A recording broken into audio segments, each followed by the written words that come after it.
So today I'm going to talk about martial arts in China, and I'm going to talk specifically about Buddhist influences in martial arts in China. Now, we can simplify history, simplify the world in a patently oversimplistic way by saying there were two trains of thought in China around martial arts. One comes out of Buddhism and the other one comes out of Taoism.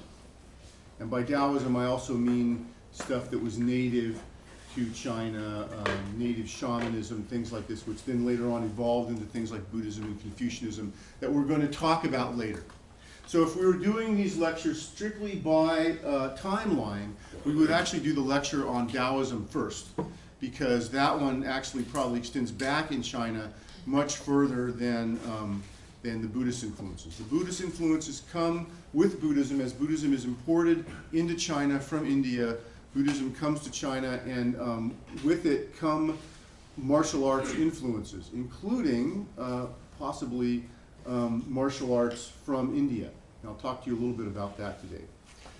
Also, Buddhism and the monastic life in China is also related to martial arts that were indigenous to China already. People were already practicing martial arts because people everywhere, as soon as they were people, practiced some sort of fighting skills. We even think now that maybe we find some chimpanzees and apes picking up things, and maybe they're figuring out to use weapons and things like that. So I mean, part of being human is that you have martial arts of some sort. So we know back in antiquity, people had martial arts, they had wars, they fought. So there was native stuff going on in China that that the Buddhists coming over took note of, and then developed into a martial arts system. And primarily, we're going to talk about the martial arts system that was developed in this place, at least one of these places, the Shaolin Temple. I'm going to show you a couple different Shaolin temples. This is one of them, and there's other ones as well. And so we'll talk a little bit about that. But I wanted to mention, first of all, that, again, this native martial art that had been practiced in some form for about 2,000 years before Buddhism is wrestling. And most societies have a form of wrestling, have forms of wrestling. And the forms of wrestling, if you see them, if they're well developed, they have a lot of similarities. And this is going to be sort of a truism that runs throughout this class when we see similarities in different martial arts from different places, is that the human body only moves and only moves in certain ways. And so if you are analyzing a system, for instance, to throw people to the ground or to take people off their feet, really, you're going to, if you analyze the way the human body moves and how you can do that, there's only really a finite number of ways to do this. There may be infinite variations of this, but there are a finite number of ways. And so we look at things like wrestling, and we can see that all wrestling systems, have a lot of similarities. They look pretty similar, whether it's Brazilian Jiu-Jitsu or, Judo or Aikido or something in Indian wrestling or Mongolian wrestling or Russian wrestling, or what we're going to talk about here, Shui Jiao. Okay, Shui Jiao was the supposedly indigenous Chinese form of wrestling. And supposedly in 221, 206 BC, during the Qin dynasty, one of those places we talked about, that Reiner talked about, the Emperor Huangdi supposedly banned martial arts except for wrestling. Okay? And so again, we sometimes have these bans of martial arts, bans of weapons. We kind of have that going on in America now, this question about banning guns. Should we have guns? Should we not have guns? And what happens is, what you typically see is when one weapon or one kind of martial art is banned, people will find the one that's not banned and pick it up and start practicing that one. So for instance, in Europe, a lot of countries in Europe, firearms are banned. You can't own a gun very easily, if at all. And so what do people do there? Well, they've figured out a way to have firearms without having firearms. They have air guns. And so there's this whole development of technology of air guns, which is really, if you're interested in this, really, side note, it's really quite amazing. Air guns now are, in some cases, as powerful as combustible firearms. But these firearms, you can have an air gun in lots of parts of Europe, places like that, but you can't have a firearm. So when you ban one thing, something else pops up. And this happened in China. They banned martial arts, but wrestling wasn't banned, so people started practicing wrestling. And supposedly at this time, before the ban, people were really interested in sword fighting. They're really into doing sword fighting, right? And you saw the swords in the movie, right? The kind of swords, these sort of thick iron swords, mostly iron. And I think before that, they were a mixture of brass, bronze swords, which don't hold an edge very well. It's relatively soft metal. A few hits and the edge is dented. Iron swords came in. Iron's a little bit better, but they're heavy.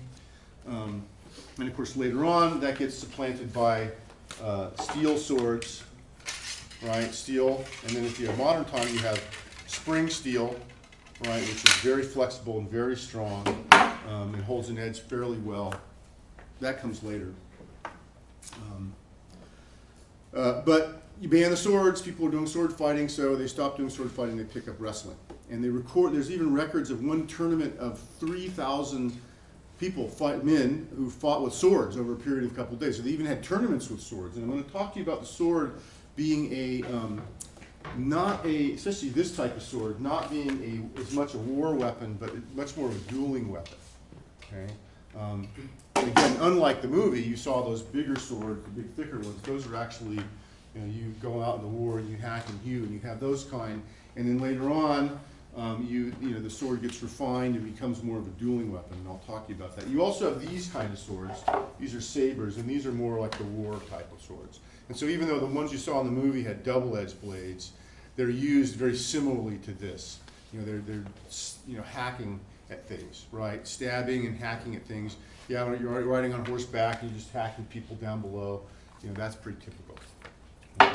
So they would have had, I don't know if it was this kind of sword or probably something more like I saw in the movie. They had tournaments and people were fighting with these things. They got rid of that, and then so people started doing wrestling. And the art of wrestling is called sui jiao. And it literally means throwing horns. It means you have some, like what you practice with like a big bull or an ox. You grab it by the horns and you twist it. You turn it, by turning and applying torque to that animal, you could actually force it to the ground. And I'm sure people who were involved in agricultural societies, they needed to get their animals to the ground. This is they figured out how to do it, so they would do this. And somebody else realized this is a good way we can actually wrestle. We can throw somebody like this. And I'll show you some of the stuff in the sui jiao that looks a little like that. Now, sui jiao is a very interesting martial art because it survives up into the present. That you can still go and study, and actually my teacher down in LA teaches sui jiao. He teaches this Chinese form of wrestling. You can actually go and study this still. So it's one of the longest continuing traditional martial arts, the oldest continuing traditional martial arts that you can go down and sign up and get lessons and actually practice this. It's kind of cool. I don't know if anybody's doing it in Ventura County, but I know down in LA, my teacher Jonathan's doing it, and you can go learn this. Now, when you go learn sui jiao, the first thing, if you've done any other sort of grappling martial arts, the first thing you realize is that, it's pretty similar to other grappling martial arts. Looks a lot like judo, looks a lot like jujitsu. I wonder why. Well, remember China is, we haven't said this yet, but China is sort of the great civilization of Asia, and so they export a lot of stuff. And so it's likely some of these wrestling styles, some of these wrestling techniques get exported to places like Japan or Korea. Now that's not to say the Japanese, the Koreans didn't also add their own unique stuff to it, but again, human body only works so many ways, and so there's a lot of similarity. So I can show you a little bit, again, we won't have any sound, but you don't really need it for this, a little bit what sui jiao looks like. Did you try everything, turning on the... Yeah, we tried everything. Sorry. We don't really need sound for this, this is the good thing.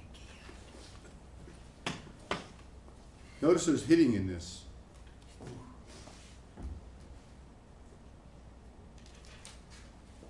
So if you see this, if you guys have ever done any judo or anything, you'll see this looks very, very similar. Turn off all the lights. This video is not the best quality. Turn up the shades a little bit.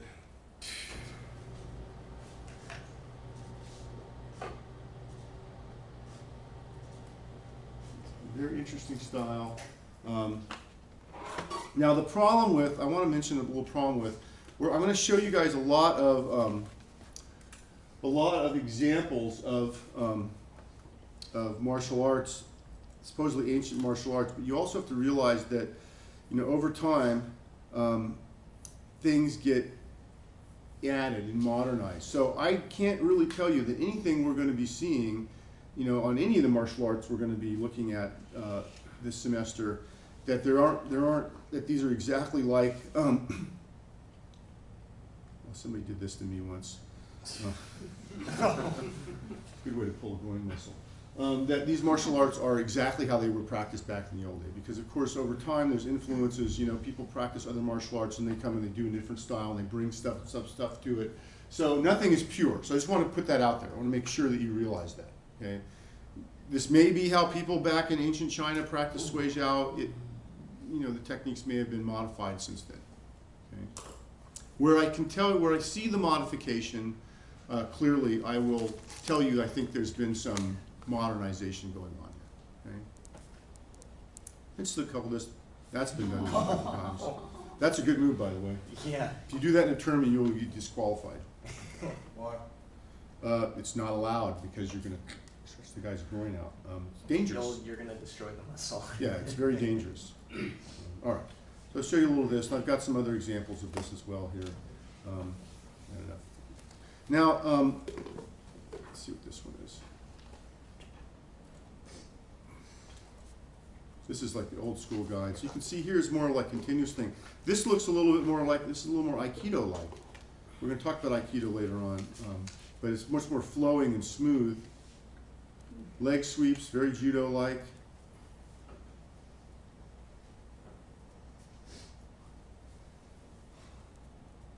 See, he's kind of kicking up his legs like that. That's a Judo thing. You see that in Judo. There you go. So again, nothing new under the sun, right? Looks like stuff these other kinds of wrestling you may have seen. That's kind of cool. Oh. All right, so you can just get an idea of that. That's Sui Jiao. Now, of course, the Mongols had a really long tradition of wrestling too, and it's possible that Mongolian wrestling could have. It's possible that Mongolian wrestling could have had some. Oops, I guess that's not working.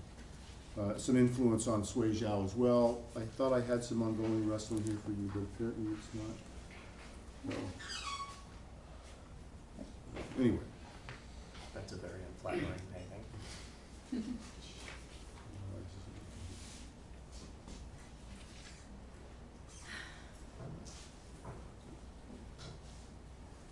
The hyperlink is the one you want. Yeah.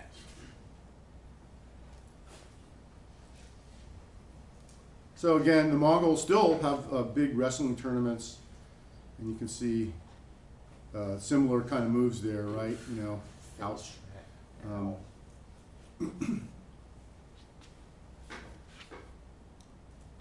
But again, if you wrestled in high school, you did Greco-Roman wrestling, or you do Russian Sambo, or even some kinds of jiu-jitsu, you'll see some similarities, right? So it's very possible that, and that leg wrap there, that's something you see in Judo. That's a Judo move. Sometimes you'll see, again, wrestling looks pretty similar. Okay? Also, you notice that there's rules, right? Lots of rules in wrestling. You don't slap the guy in the groin, right? That's not allowed. You don't elbow on top of the head. That's not allowed. Lots of rules here. Okay? And again, that's what you see. They're not hitting each other. They're just wrestling.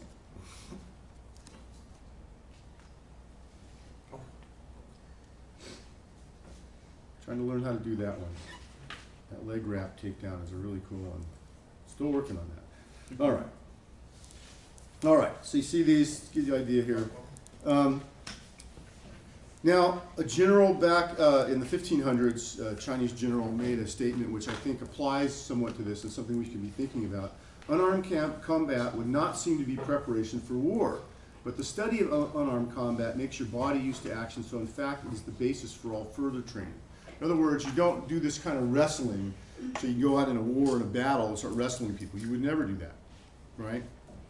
You would never go to an enemy combatant, especially one with a weapon, and start to grapple with them, right? Those of you guys who've been out in war, been out fighting, you didn't go and engage, the enemy and then start wrestling with them, right? That probably didn't happen much. But as a preparation for your body, as conditioning, all those kind of things, this general says, and I think it may still be true, that it's useful training. Yes? Did you say that martial arts was initially used for display aggression or defensive? So this is a great question. Is this display aggression, or is this some kind of defensive aggression or predatory aggression?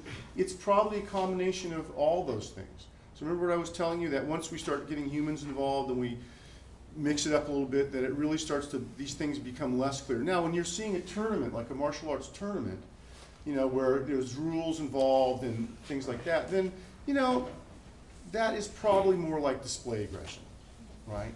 And when you're out in a war, fighting for your life, that's probably more like defensive aggression, right?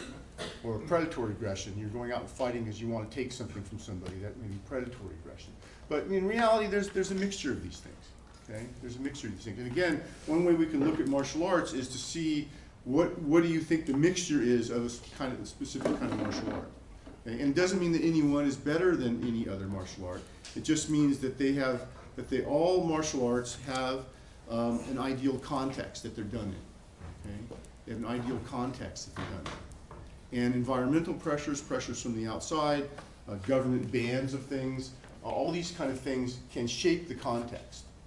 Okay, being in a war, having people trying to kill you, being in a certain time in history where there's, era of warring states, all these things can shape the context of the martial arts.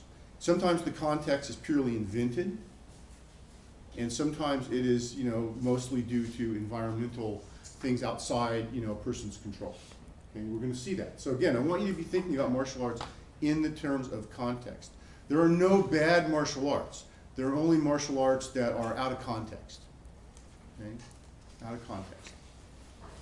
Is it fair enough to say that it can also create a new type of martial art as well? Yes, yes. And martial arts adapt and change. And again, the story that we're going to tell you in this class essentially is how martial arts have adapted and changed over time to adapt to different and varying contexts. And they can be, and again, especially, we'll see things like, I'll talk to you about karate, right?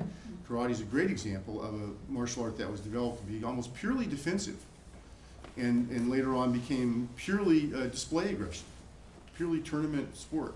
And judo, very similar. We have lots of examples of that, how things have changed over time. Yeah, Sam. What's the usual starting age of children in these martial arts? Oh, that's a very good question, and that depends on, again, the context. Okay, what's the context of the martial art?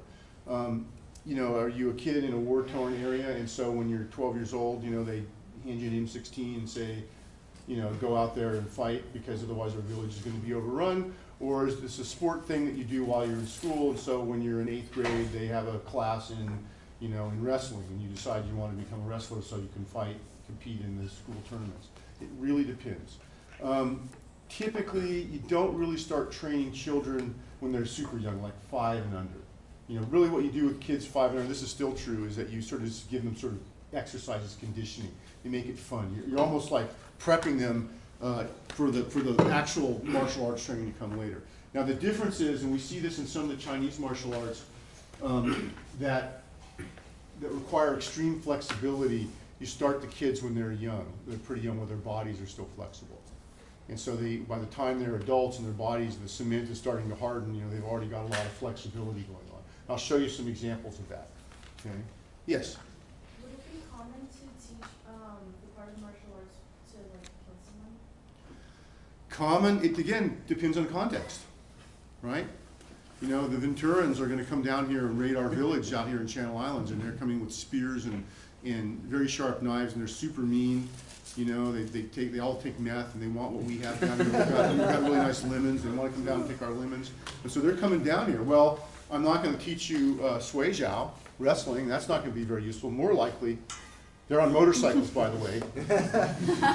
So we're getting into Mad So Max now we have, territory you now, know, huh? this is a pretty good weapon for a guy who's attacking with a motorcycle, right? Because as he's attacking the motorcycle, you can knock him off, right? So we're going to have weapons, right? So yeah, I'm going to teach you to kill if that's the context. If the context is there's a karate school in Ventura and they want to have a tournament and fight the Camarillo karate school, then we're going to, you know, rent a gymnasium somewhere and we're going to decide on the rules and we're going to get people to volunteer to be referees and, you know, other people to bring, you know, cupcakes and refreshments afterward and somebody, you know, to whatever, to draw the lines on the you know, thing where we're going to fight in and, you know, all that kind of stuff.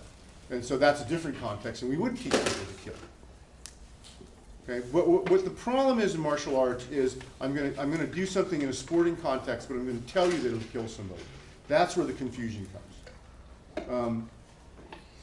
I will get back to that over and over and over again throughout the semester because this is where martial arts tend to have problems. And some martial arts that were designed for self-defense, maybe to kill somebody, then people end up doing them for sport. And you can ask yourself the question, does the technique change or not change? And again, that's a relevant question to what we're going to talk about with Chinese martial arts. Because as the martial arts come to China and they're adopted by Buddhist monks, what is the purpose of these martial arts? Is it to kill people? Probably not originally. Okay, it was probably more for self-defense, things like that. We're going to talk about that. Okay? But I like this thinking that you guys are having, thinking about context. Very good. Okay, we're going to talk about this guy some, Bodhidharma, also in China known as Damo. He's credited with bringing Buddhism to China, but that's actually not true. That he was one of the great popularizers of Buddhism in China. But Buddhism had already been in China for about 400 years before he showed up. He's called the 28th Patriarch. That's the 28th enlightened master in the line of the original Buddha. And he gets to China around 526 in the Common Era. We're going to come back to him. But first we need to know a little bit about what is Buddhism. Okay, what is Buddhism? And if you take my class, my Psych 344 class, I know some of you guys are taking it. We're going to go a lot more into the details about Buddhism and the different types of Buddhism, and you know what the diaspora of Buddhism out of India was like, and where it went, and the different types. I'm going to give you just sort of the overview, the quick overview here. Okay, and Buddhism is a religion slash philosophy slash system of psychology, which is why I teach a class that talks about Buddhism, because there's a lot of psychology in Buddhism. And it was founded by an individual, Siddhartha Gautama, in the 6th century BCE. And again, as Reiner pointed out, you know, Karl Jaspers talks about this axial age when all these great religions were founded. And Buddhism is one of those, founded in India. It is not a brand new religion. It is a reform of Hinduism. It is an evolution of Hinduism. The Buddha, like other people at his time period, Siddhartha would have been probably raised in an environment where they were doing Hindu practices. What we now call Hindu practices, at the time it wouldn't have been called Hinduism. The term Hinduism comes in much later. But he would have been exposed to those things. Those would have been the common things. And what he does in his life is that he rejects certain aspects of the religious traditions that he's brought up in and changes things around and has a little bit of an evolution or a revolution in the way that people view religious practice. Okay? He's a prince, in a little fiefdom in northern India, and he's brought up in a sort of luxurious, hedonistic palace life. His father is given a prophecy that his son would either end up becoming a world ruler, Chakravartin, the turner of the wheel of the world, or a holy man beggar. And again, like most parents, if you're presented with, career opportunities for your child, and the choice is between ruling the world and being a beggar, most parents will say, I'd rather have my kid be a world ruler. And so Siddhartha's dad was no different, and he decided he would not let him see the outside world. And so he lived in this big, luxurious palace. It was probably like a couple square miles, and he lived there until he was about 30 years old. And he had everything he could desire. Anything was brought to him. He wasn't allowed to see sick people or old people or really anything that was unpleasant. He had anything he wanted, you know, any kind of food, any kind of, you know, riches, women, whatever he wanted when he was old enough. And he was very sheltered in this hedonistic palace life. But later on, he decides that he really wants to see the outside world, and he supplicates his father, please let me out.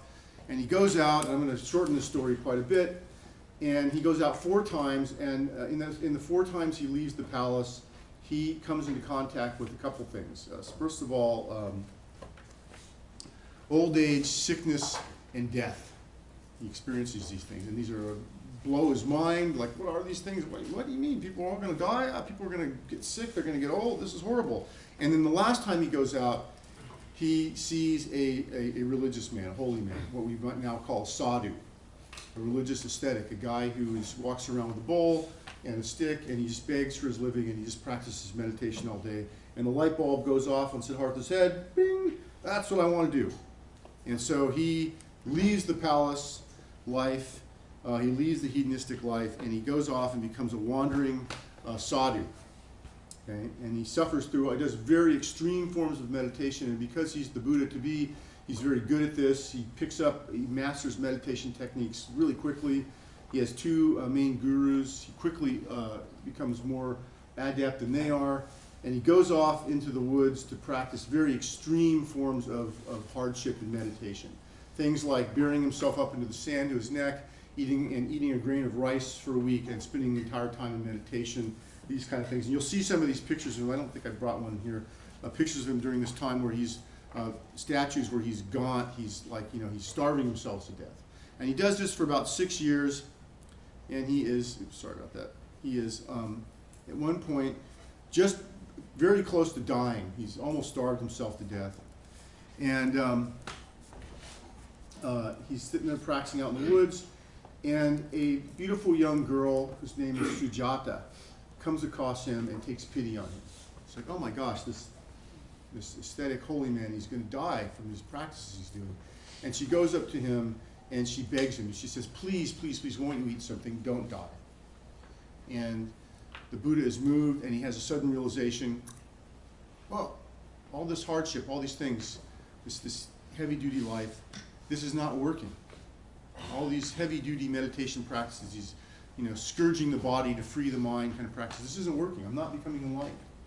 And the hedonistic palace life wasn't doing it, and this complete opposite aesthetic, you know, life is not doing it. There's got to be something in the middle, a middle way. And at this point, the light bulb goes off on his head, and he relents, and this young person gives the Buddha some delicious rice pudding. I don't know if any of you have ever been to South India, but you've had rice pudding, or if you go to a Hare Krishna restaurant, they sometimes serve this rice pudding. It is really, really good and very nutritious. You have a bowl of it and you immediately want to fall asleep. It's very good. So he eats some rice pudding, and then he gets up and he takes a shower, and he kind of regains his strength. He has a bunch of followers at this time, 5 guys who are following him, and they go, oh, he's sold out, and they leave him, they scorn him, and they leave him.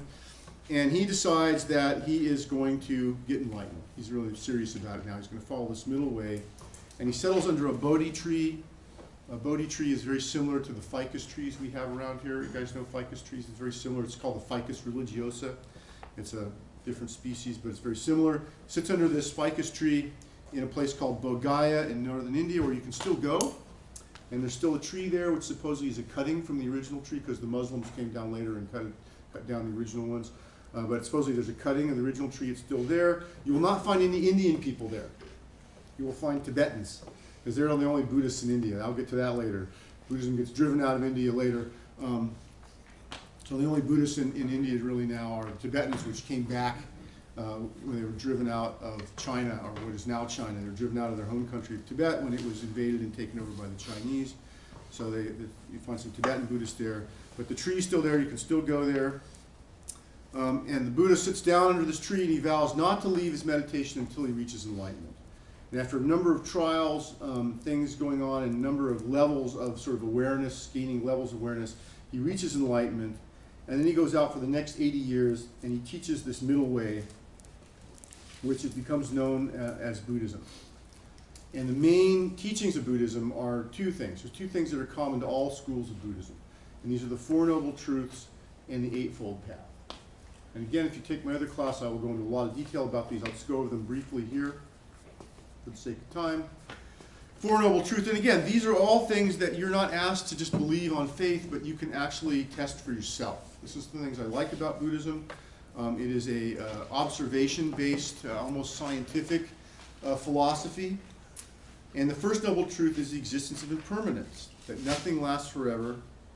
And you need to understand this, and you can do the experiment to yourself. How many people here still have a great-grandparent? Anybody have a great-grandparent? Yeah, a couple. How many people here still have a great-great-grandparent? Great-great-great-grandparent? No. Right?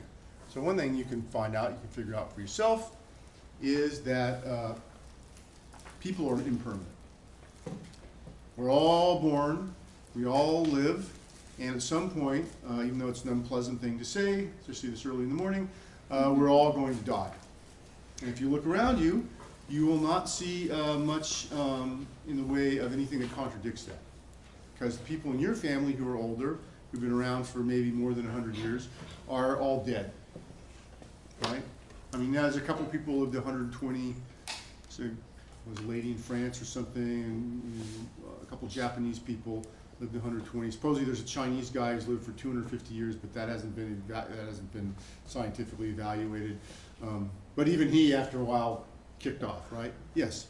Oh, I was just gonna say, there's this tribe called the Chun tribe somewhere in India, I believe, and the average lifespan is 120 to 140. Yeah, there's a lot of claims about this. There's a place in Russia, supposedly where the people lived into the 100 teens. They have a lot of octogenarians there, and they try to figure out what's going on there because some of them smoke and all sorts of stuff. And, but, you know, again, even if they're living to, let's say there's a couple people somewhere who lived to 150 years.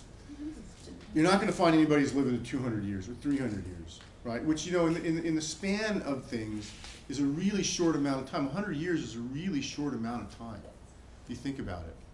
I mean, 100 years ago, we barely had airplanes. Think about this. You know, 100 years ago, we barely had airplanes.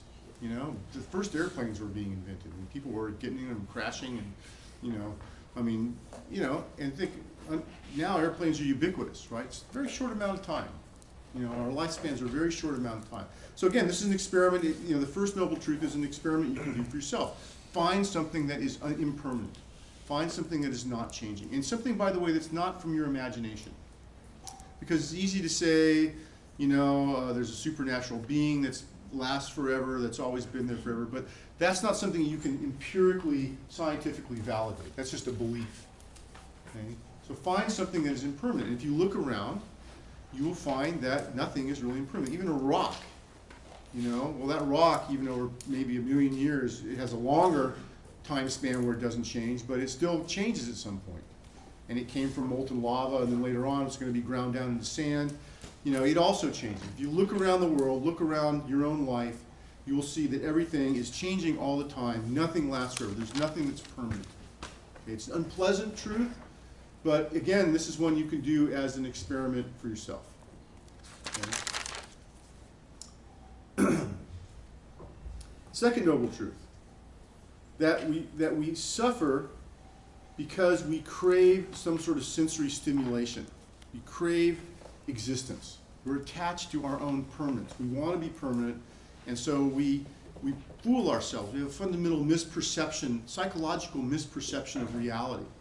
And as we fool ourselves, this idea of impermanence is very uncomfortable. I'm sure as I told you this stuff, hey, by the way, it's 10 in the morning, and you all know you're going to die someday. You know, that was an unpleasant thing to tell you all, right? And I'm sure already your defense mechanisms are kicking in and blocking that out, right? It's unpleasant. You don't want to think about that, right? Remember we talked about Freud. No, we didn't talk about Freud in this class, but in other class I talked about Freud. Freud said, you know, we repress the unpleasant things, we repress Eros and Thanatos, these kind of things. Well, for Buddhists, the fundamental drive is this sort of avoidance of impermanence. But we have defense mechanisms to avoid impermanence. And the main defense mechanism is that we get attached to things in the world. You know, hey, if I buy that new Corvette, you know, man, that's really cool, and, you know, I don't have to think about dying, right? I have something. I'm attached to things. I'm attached, first of all, to name and to form, to sensory perceptual stuff. If I name things, then I make them permanent.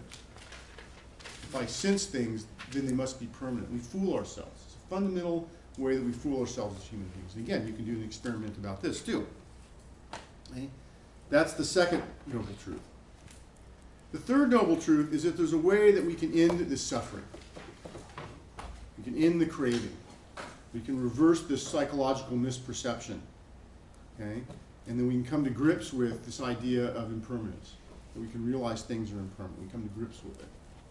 And by doing that, we can then achieve a better state of being, a state of more well-being, a state of compassion for other people, a state where we're happy.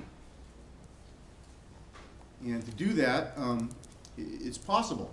And we know it's possible because the Buddha did it. He serves as the example. And the fourth noble truth is the actual way that you do this. The way that you do this. You can achieve this sort of enlightenment. There's a way to do this. So does that make sense? Enlightenment is sort of the, it's not like you're going to go off into some heaven somewhere and transcend somewhere else. It's more the fact that you're just not going to suffer because you've realized the way things really are. It's not quite as exciting, to put it that way. But this is really what Buddhist view of enlightenment is. That you've come to grips, not just intellectually, but your whole body and mind come to grips with this idea that things are impermanent. You've learned to accept the impermanence.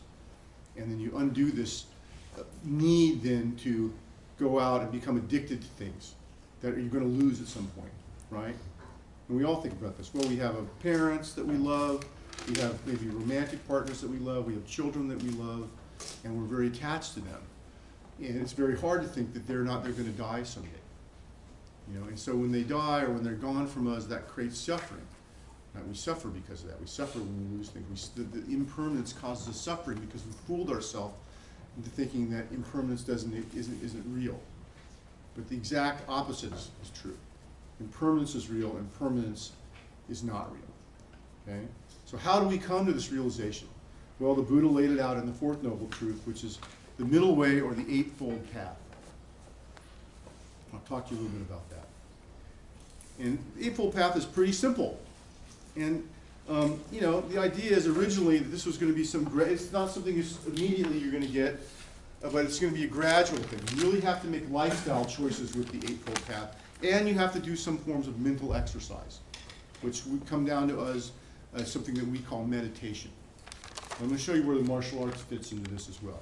Okay, so first of all, right understanding. In other words, you have to contemplate these Four Noble Truths. You have to do the thought experiment for yourself, and you've got to come to realization that this is the way things are. The second one is right thought, and this is a form of wisdom. It means renouncing things, trying to become detached from material desires, trying to adopt an attitude of love and nonviolence, and extend these to all beings. In Hinduism, this is called ahimsa, non-injury to beings. And you try to get rid of thoughts based on selfish desire, hatred, and violence, these kind of things. In other words, this is what you see in most all religions, right? Try to be a good person. But you have to do it, you have to start with your thoughts. Third is right speech. Do not tell lies, refrain from backbiting, slander, rumor mongering. Speech can bring about disharmony, and so you want to stay away from harsh and malicious language. You don't want to speak angry words. You don't want to slander people. You want to speak carefully and appropriately, and this is a form of ethical conduct. And you guys know this, right? How many times have anybody here seen a bar fight or a party fight that starts at a party or a social gathering? Anybody seen that? Right?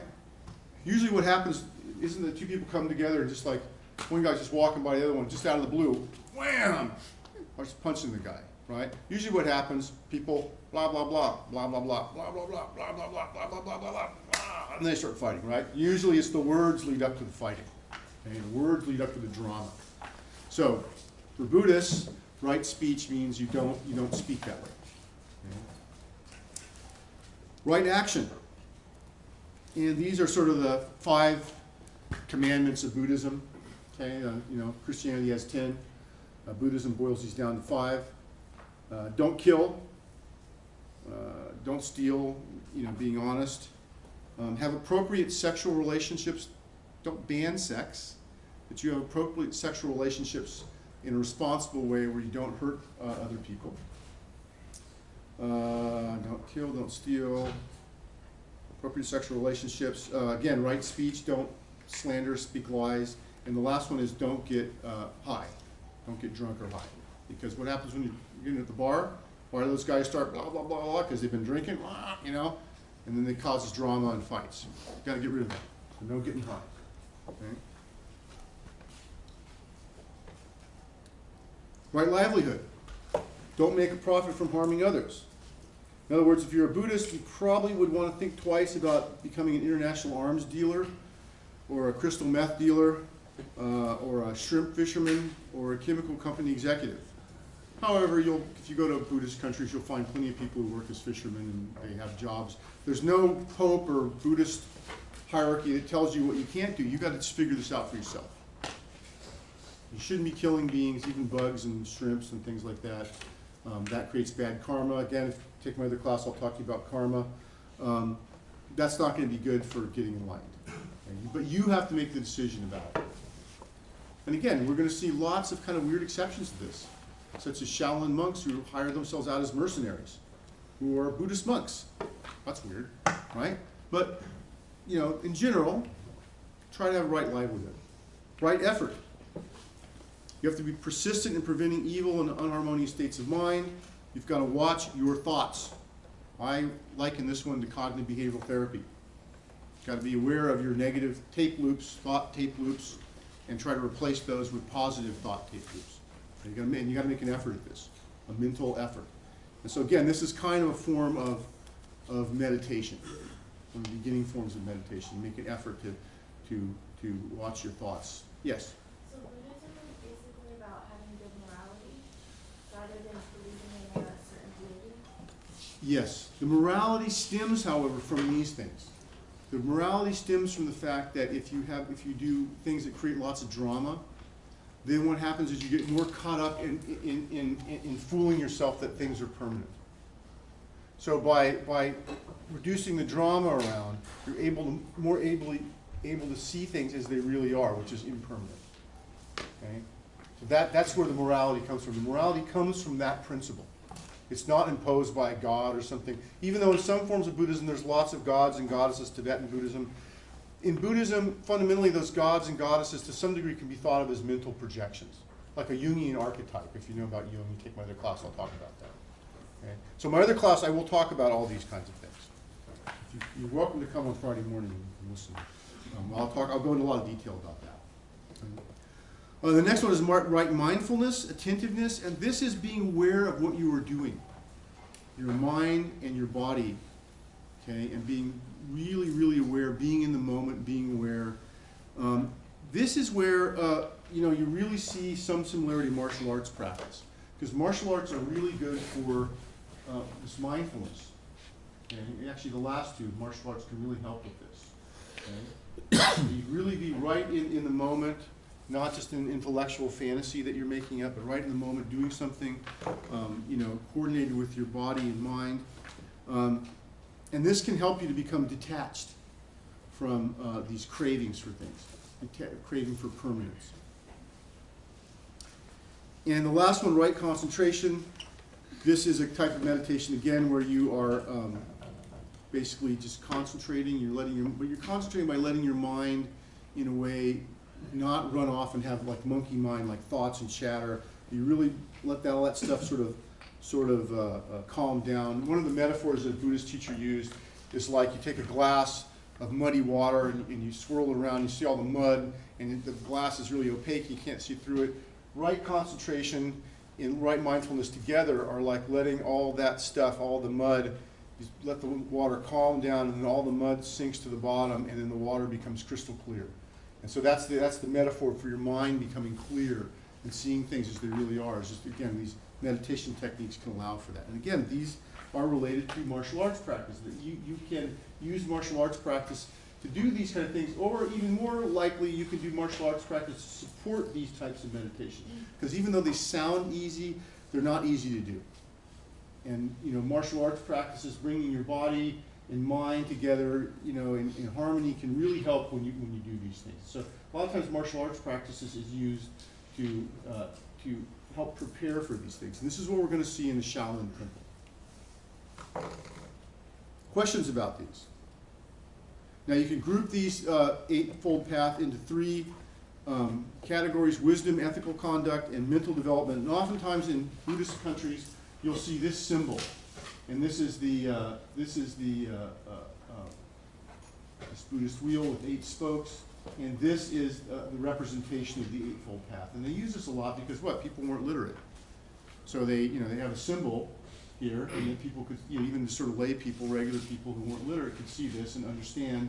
They would have heard all these lessons, and this would have just reiterated the lessons. This would have been a symbol for it. Okay? Yes? What happens when you die in Buddhism? Since they accept death and they're saying it's going to happen. You need to take my other class, and we'll lecture about that. There's various beliefs about death in Buddhism, but the basic belief is that that whatever made you up in this lifetime, whatever things came together to make you, those elements will reincarnate. Not you as an ego, an Atman in Hinduism. Hinduism, there's a permanent soul that migrates from life to life. In Buddhism, that permanent soul is the conglomeration of stuff that sticks together out of habit, and some of it may reincarnate, some of it may not. If the habit has been strong, then it'll stick together and reincarnate. If the habit hasn't been as strong, it'll, that's what happens. But basically, Buddhism, like Hinduism, has a system of reincarnation. You die, you're going to be reincarnated someplace else, sometime else. Okay? Take my other class, I'll go into a lot of detail about that. I'll talk about the Tibetan stuff and Tibetan Book of the Dead and what happens after you die, and you go through various stages. And the Tibetans have a whole thing about that. It's really quite interesting. All right, so that's the context. Buddhism is something that arises in ancient India. It arises. The Buddha himself, Siddhartha Gautama, is in the Kshatriya, the warrior class. He's not a Brahmin, which is the priest class. He's not one of the lower, not a merchant, not in the lower classes. He is in the warrior caste. And so the guy who becomes the Buddha probably in his lifetime had warrior training. He probably practiced martial arts. Even though obviously he was into nonviolence and this thing, he probably knew about martial arts. And in ancient India, there were a number of fighting systems practiced by this warrior caste. You guys know about the caste system in India, the Varna? And this is something the Indian government, the current modern Indian governments have banned because it's, racist and it disadvantages certain people. And again, I'll talk about that in my other class. But again, the two top castes are the Brahmins and the Kshatriya, the warrior classes. Okay? Now, there's a couple of martial arts systems that these guys practice, and one was known as Vajra Mukti, which can literally be translated as indestructible diamond thunderbolt fist. Also referred to as the clasped hand of the thunderbolt. Okay? And this name not only has a martial connotation, but has spiritual ones as well. The thunderbolt represents sudden enlightenment of the Buddha, and it is said that this fighting system was also a method of spiritual growth. Vajramukti included many secret mental and physical practices that were designed to facilitate self-realization, with movements of the style being said to unlock higher states of consciousness. And so this was a system that, again, was something that probably culminated in Buddha, with the development of Buddhism. Buddhism developed in India till around 1000, 1100 in the Common Era. Then the Mughals came down and wiped them all out.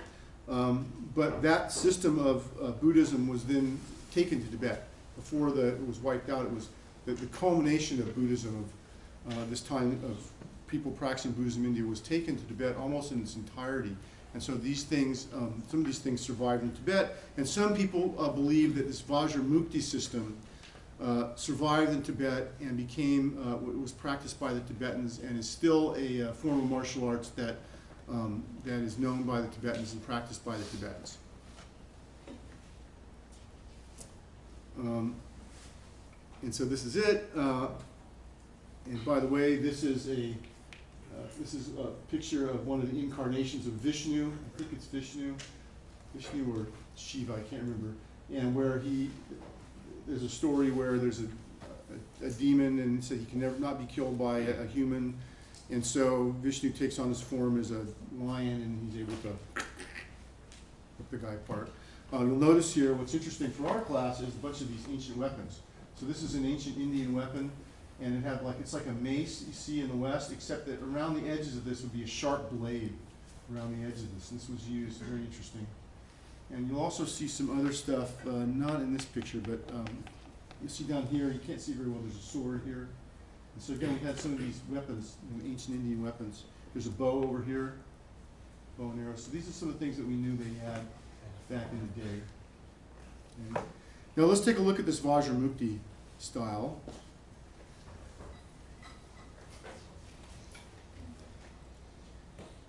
Supposedly people are practicing this today. This is from a demonstration in Hungary, of all places.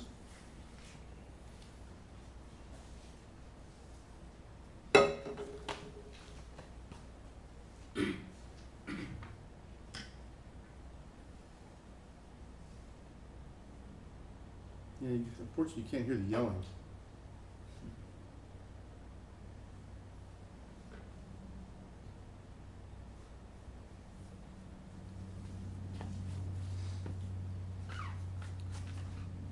So this is supposedly this ancient Indian style. I'm going to say, in my maybe not so great opinion, I'm going to say you see in this a lot of influence of Chinese Kung Fu. That the Chinese styles have mixed in with this a little bit. This does not seem to me to be a pure Indian style. It's very Kung Fu-like. So I wonder how real this, real in the sense of it being traditional, how this is.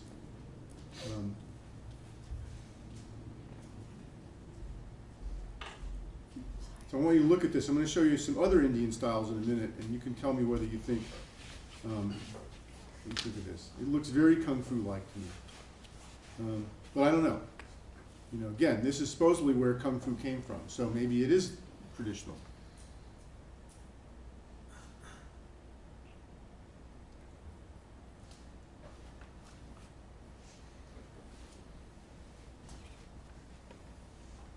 Okay, so let's look at a couple other supposedly ancient Indian styles that were around India, supposedly people practicing. Another one is called Kalari Patyu. This one to me looks more actual original to me. Does not look quite so Kung Fu-esque. It's more like dancing. I was wondering if there was actually any influence from Bollywood on these things. I actually was going to try to look that up because, of course, there's a lot of stylized fighting in these Bollywood movies, right? You guys have seen some of these Indian Bollywood movies. But a lot of the fighting in the Bollywood movies looks kind of Western or Kung Fu-like. This has a different flavor to it, to my mind. And they used a lot of traditional Indian weapons. They also have multiple fights against multiple opponents, and that's, for me, that is a good sign that something may be a little more realistic. Because, again, as I mentioned to you before, multiple opponents is more likely when you're fighting in real life. He whipped up some dust. He's got a kind of a whip thing there. We've got one more. Here's a whole documentary in this. They show the training.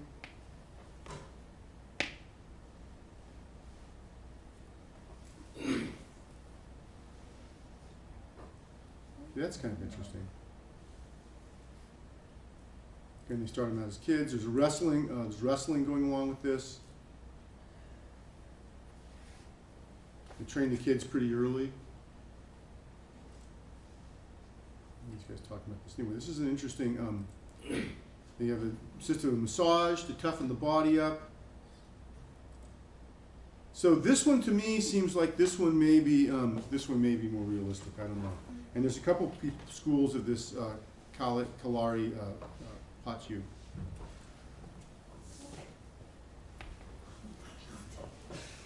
All right. Good ads. Sort of the antithesis of Buddhism, right? Yeah, exactly. This one shows a lot of weapons, so you can look at the weapons here in this one. They use shields, and this is another thing that tells you it may be a little traditional, that they're actually fighting with shields, because this is how people fought. You fight with people with swords, shields are very useful. I learned that in Rome, I went to gladiator school. which is run by the fascists, by the way. And we fought with shields in Roman style, Roman short swords. And again, you know, shield fighting with swords looks similar everywhere. Oh, that's cool. And it's very cool. Very, very cool. That's a girl, yeah. Oh, by the way, hey, it's showing you all men. No, women can do this too. Probably traditionally in India, my guess is women didn't do this, but now they can do it. And look at this flexible sword. That's a really mean weapon. Flexible whip sword. I like that. I haven't seen that anywhere else. That seems very Indian. Gotta run around sometimes it's cut himself by accident. You got to be very careful with that. One wrong move. Now, obviously, this would not be necessarily useful for fighting, but looks good. Display aggression. Display aggression here, yeah. I don't know, maybe you could use it for fighting. Get burned out the other guy in oil. It's going pretty fast. So anyway, this is more this style here. You can see a little bit of this. This is interesting. You can still go to India and practice this stuff. There's schools of this. So if you want to go to India and learn some of this stuff, there's a wrestling. Of course, they have wrestling in this thing too as well. There's a wrestling form of this, and you can see this whole wrestling school. And again, these kids go to the wrestling. What you find out in a lot of countries is, because you mentioned about children, a lot of times what they'll do is like, you know, this is a way for kids to get out of poverty. So they'll go to one of these wrestling schools or martial arts schools, and if they do well, then, you know, they're put up by their teacher, and then they fight and they make money, and then they can, you know, they can send money back to their families and things.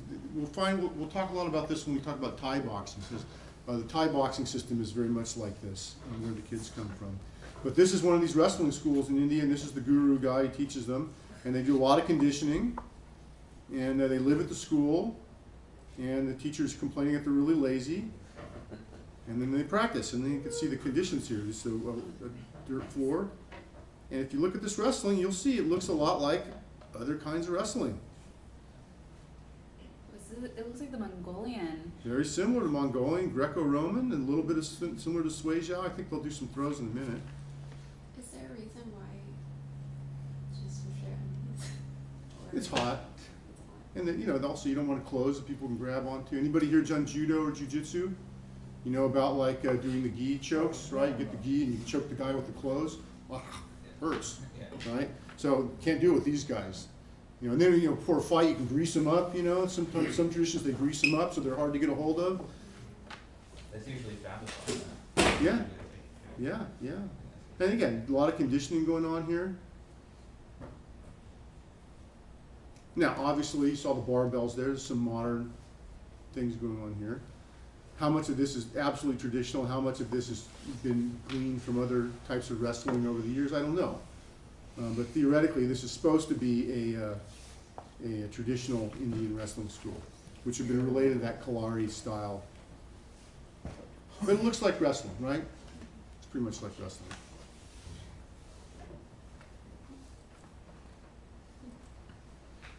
Oh, by the way, I should show you this one.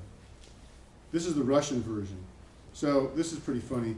What happens is supposedly this guy was a KGB agent, and he supposedly in the Russian state archives ran across a 5,000-year-old Sanskrit manual for this wrestling system, and decided that he was like, I guess he was probably practicing with Putin, and decided he wanted to figure out how he could beat up Putin. So he supposedly learned this martial arts system from this manuscript and started practicing it, and that's what supposedly this is. This is the guy here, ex-KGB guy.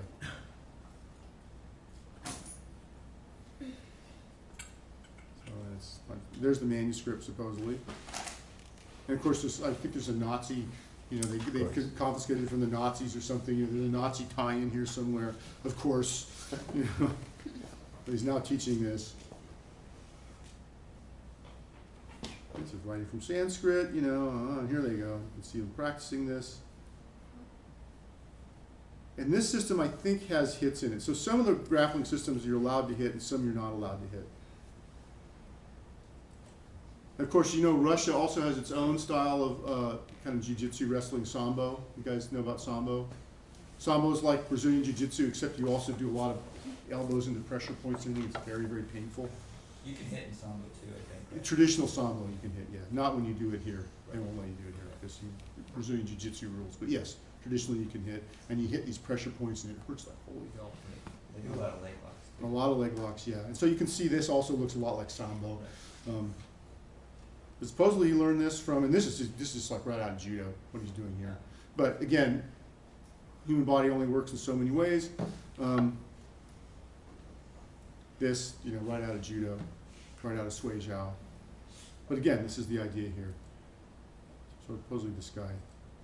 I don't know. I don't think I'd mess with the KGB. I just think it just seems super mean to me. But anyway, so just say it's a Russian version supposedly. Okay, and then the Tibetan. Supposedly I mentioned that Tibetans had a version of Vajramukti. This has survived supposedly in a couple styles. One is called Simhanata, which means lion's roar. Vajramukti. And this also likely that this art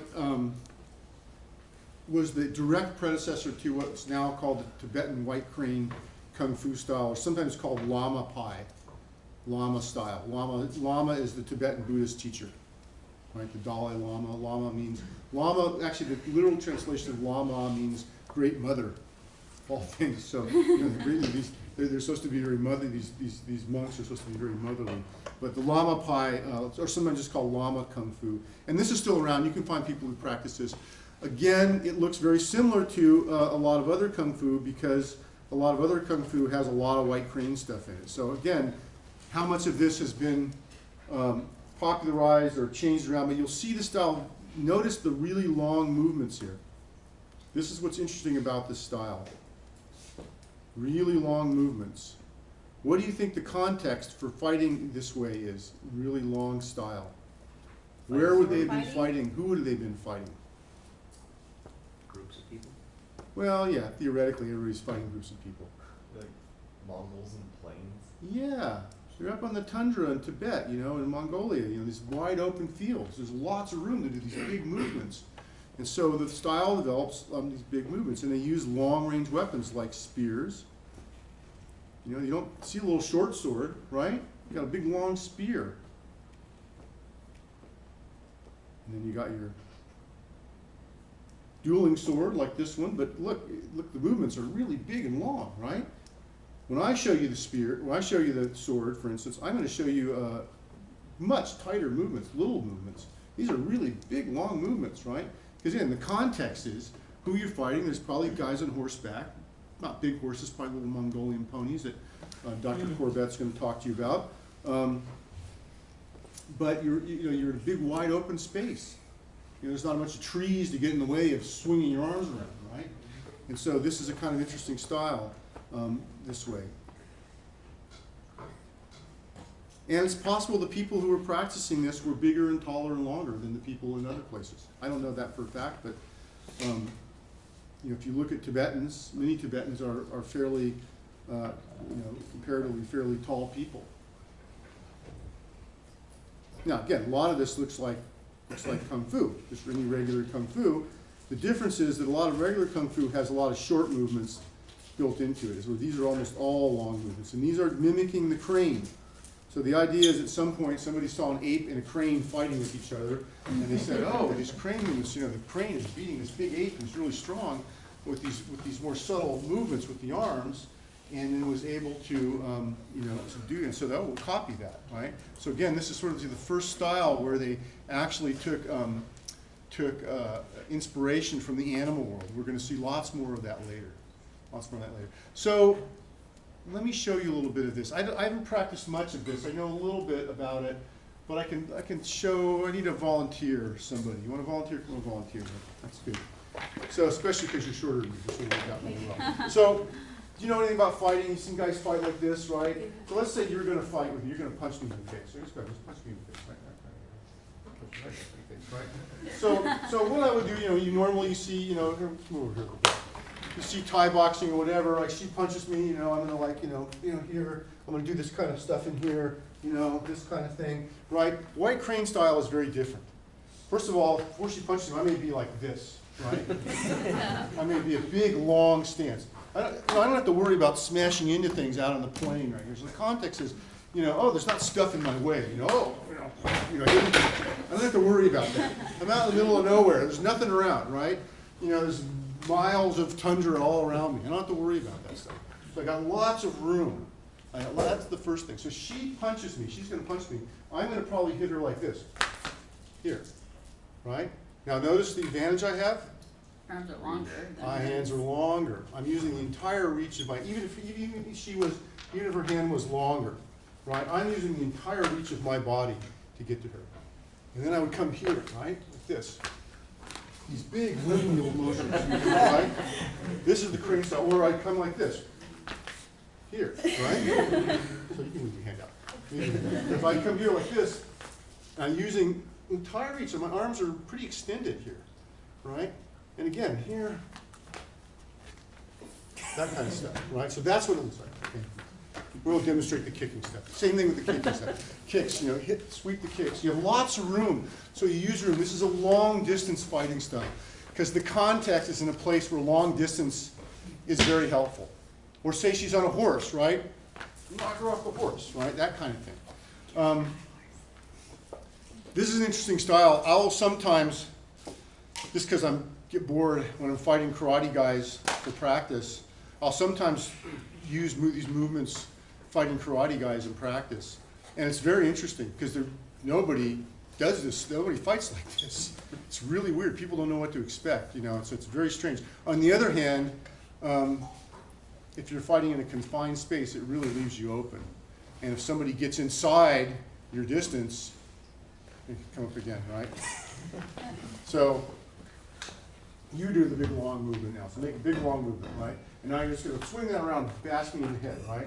But if I can slip that and get in here, now she's in trouble. She can't use those long arms anymore. Thank you. She can't use those long arms anymore. So that's what happens. So this is one of these styles, all these long distance styles, they have to be in that context, right?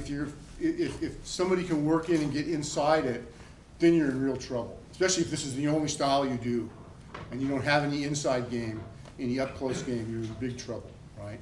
And what we're going to see later on in the Shaolin system is they have a lot of these same movements, a lot of crane in the movements, but they've also gotten shorter distance. And then later on in southern China, where they do things like fight on boats and fight in really crowded dark alleyways, they take this long crane style and they shorten it up and they make it really tight because they're fighting in a different context. And that southern crane style is what you're going to see really influences the development of karate, because karate's got a lot of crane in it too. And then later on in karate, the context changed and they start doing the movements really big again, really long, right?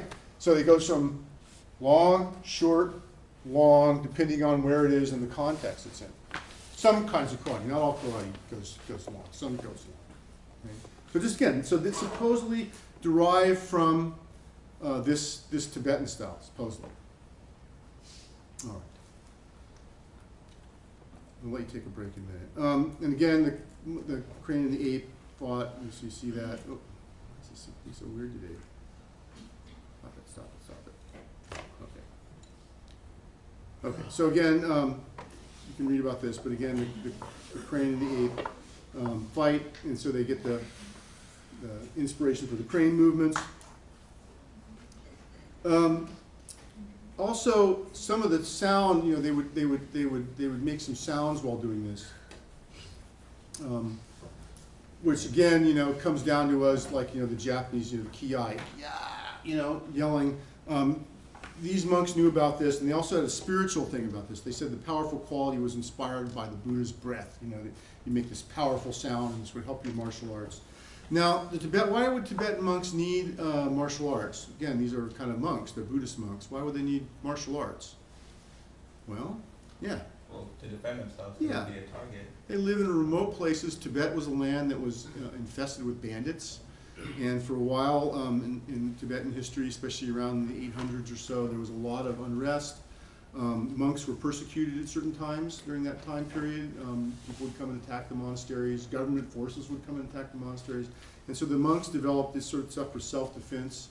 Some of the monks also, because some of the monasteries were like little cities, they had these so-called dop-dop monks who were like police monks. They were like policemen. And so they would also practice martial arts, you know, crowd control and, you know, having to take care of unwilling individuals and things like that. Just because they're Buddhist monks doesn't mean that it wouldn't sometimes get out of hand. Okay? So that's why they would have this stuff. Now, again, don't confuse this white crane that we just seen, the Tibetan white crane, with this Fujin white crane, the southern white crane kung fu, which is, again, shorten it up.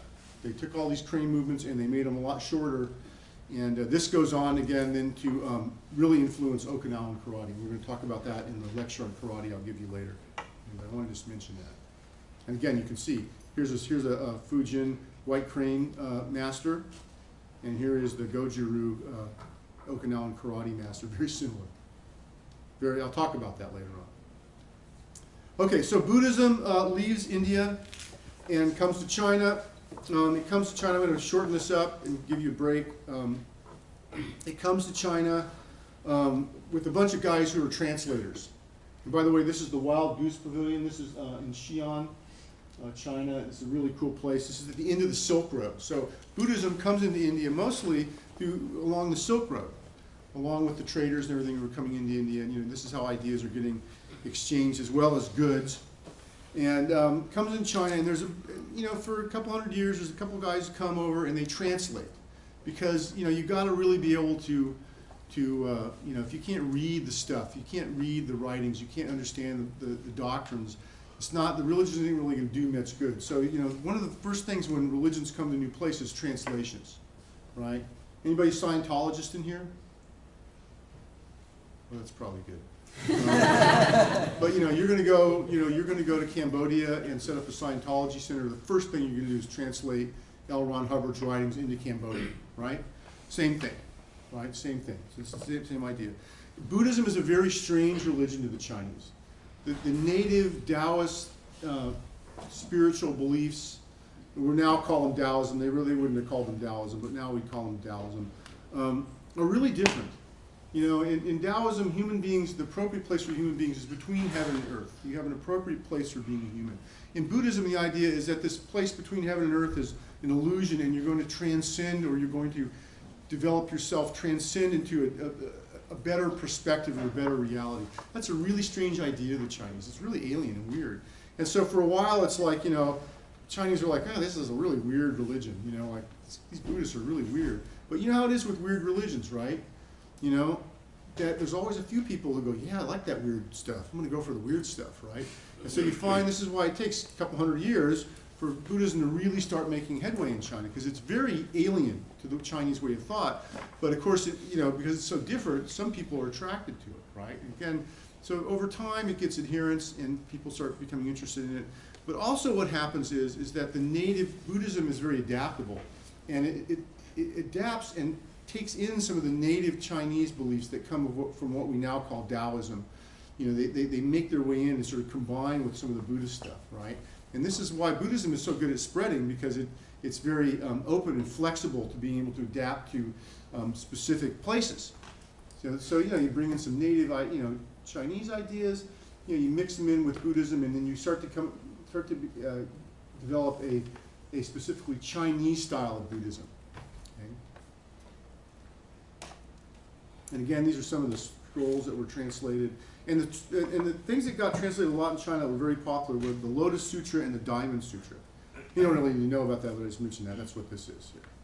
A couple other guys come in here. Another guy, Buddhabhadra. This is the lineage chart of Buddhism coming into China.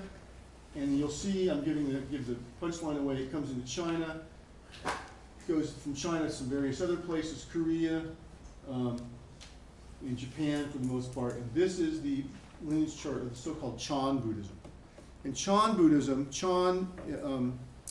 comes from the Sanskrit word dhyana. Dhyana means meditation, sitting meditation.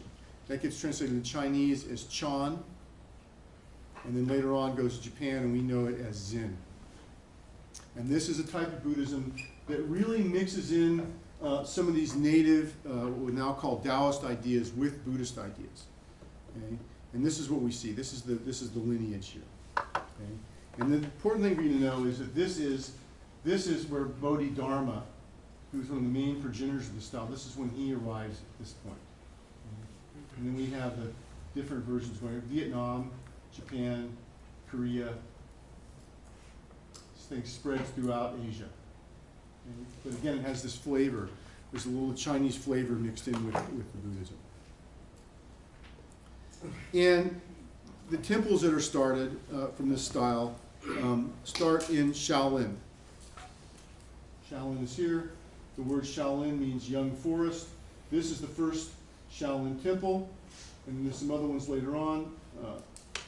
Southern ones, especially the Spokane one. The southern one, again, this is where that white crane style. Now we got the white crane style from the main temple, but we're down here. We work on boats. We live in really crowded places. We need to shorten this up, right? And then of course over here, somewhere around here is Okinawa. I'm going to show you a map later on. Okinawans, when they go to China, they go to here. So they encounter the style and they bring it back to Okinawa, and that influences the development of karate. Some people also think that some of these styles down here go into Vietnam, go into Burma, go down here, got down here, Thailand, and they influence things like Thai boxing. We don't really know for sure because there's not a lot of written material about that. Okay? We also have this place up here, Wudong Mountain. You guys know it from the Wutong clan, right? But they got their name because they used to watch all these kung fu movies. The Wudong Mountain was very famous because it had lots of Taoist temples there. And the Shaolin temple was down the block. So there was a Shaolin temple here and a bunch of Taoist temples. And the monks, they're getting bored. Let's go over to the Taoist temple, have tea. They go over there, hey, what are you guys doing? Oh, we're doing this. Oh, that's really cool. Hey, would you show me that? Sure. Hey, that's a cool thing you're doing. Hey, show me that. And we started to cross-pollinate between Buddhist styles and Taoist styles. Okay, so lots of cross-pollination started to happen in this Shaolin temple especially. We're going to talk about Taoist styles in a whole separate lecture.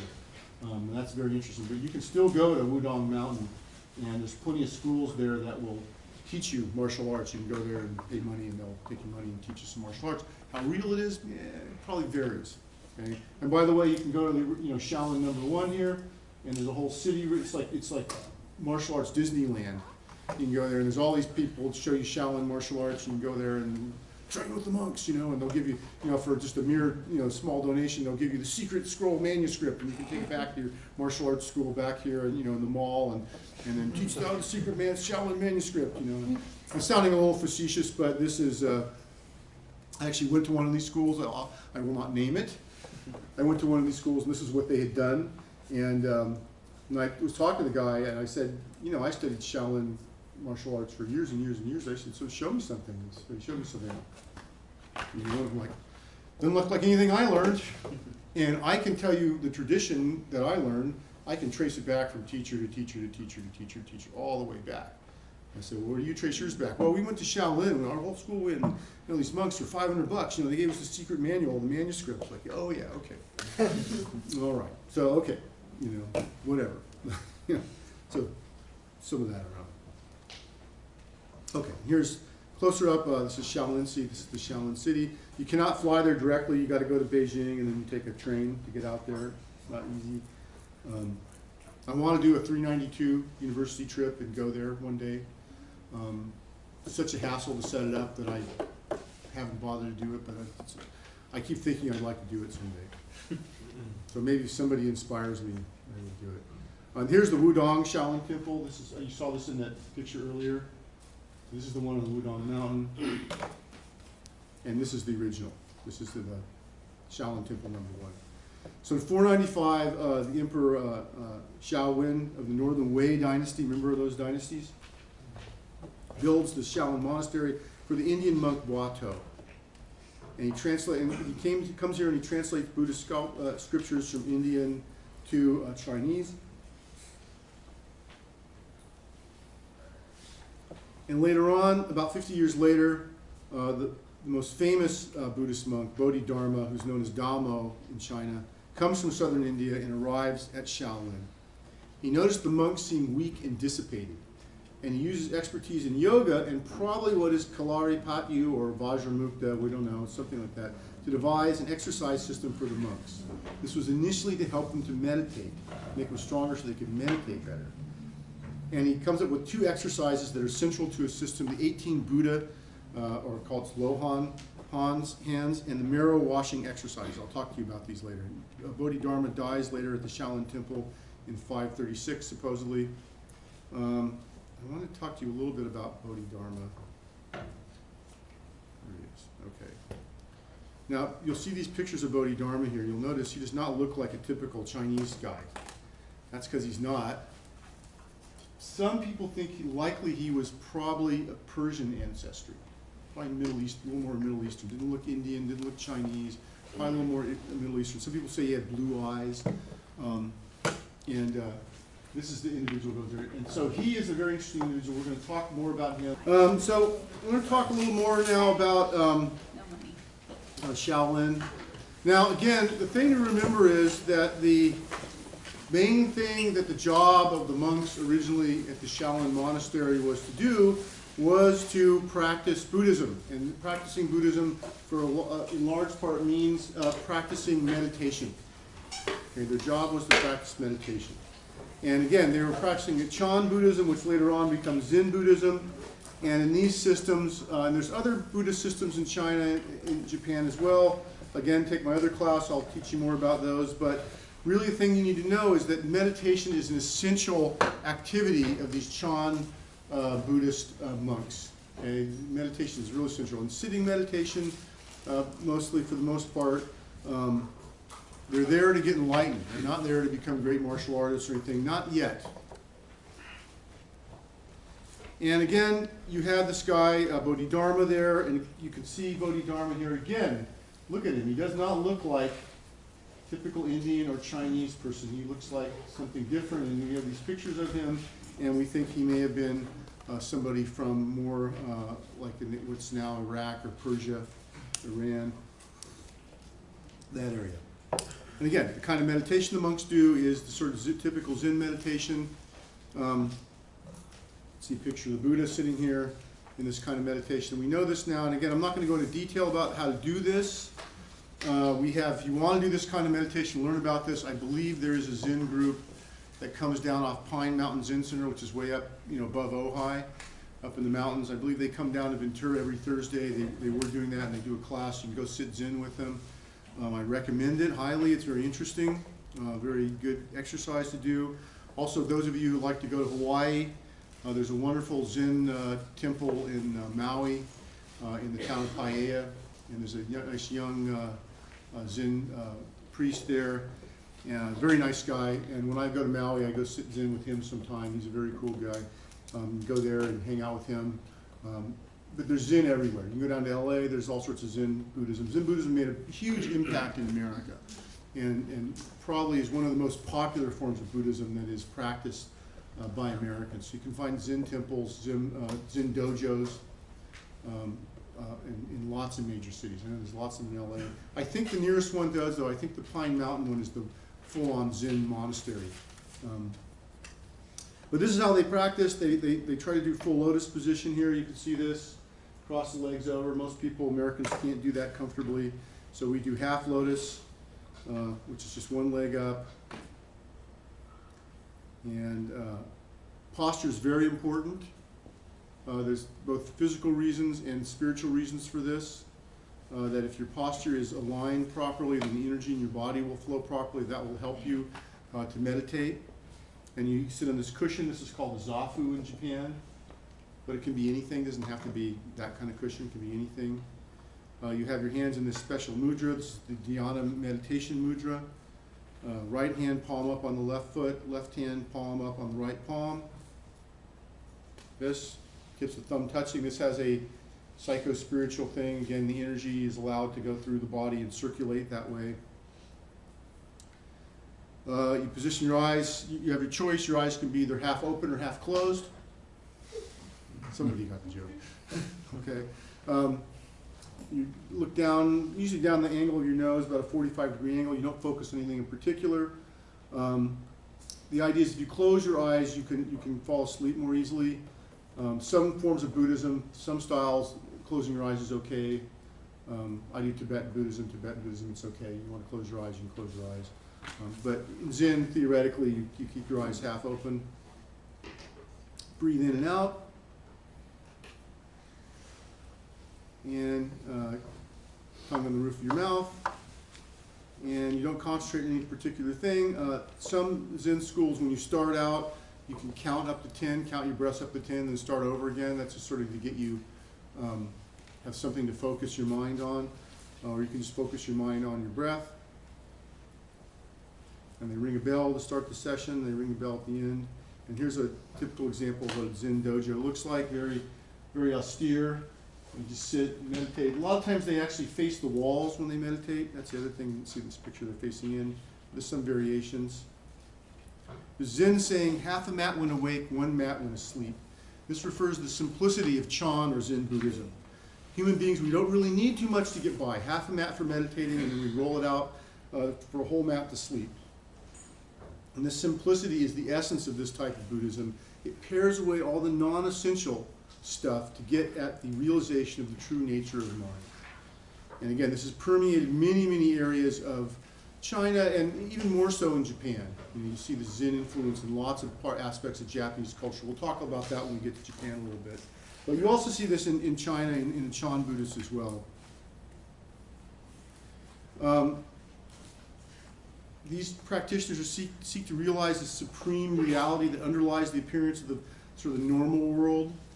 And in Zen, Japanese Zen, the Japanese term for this is unsui, which means drifting clouds, flowing water. And this refers to the impermanence of all things.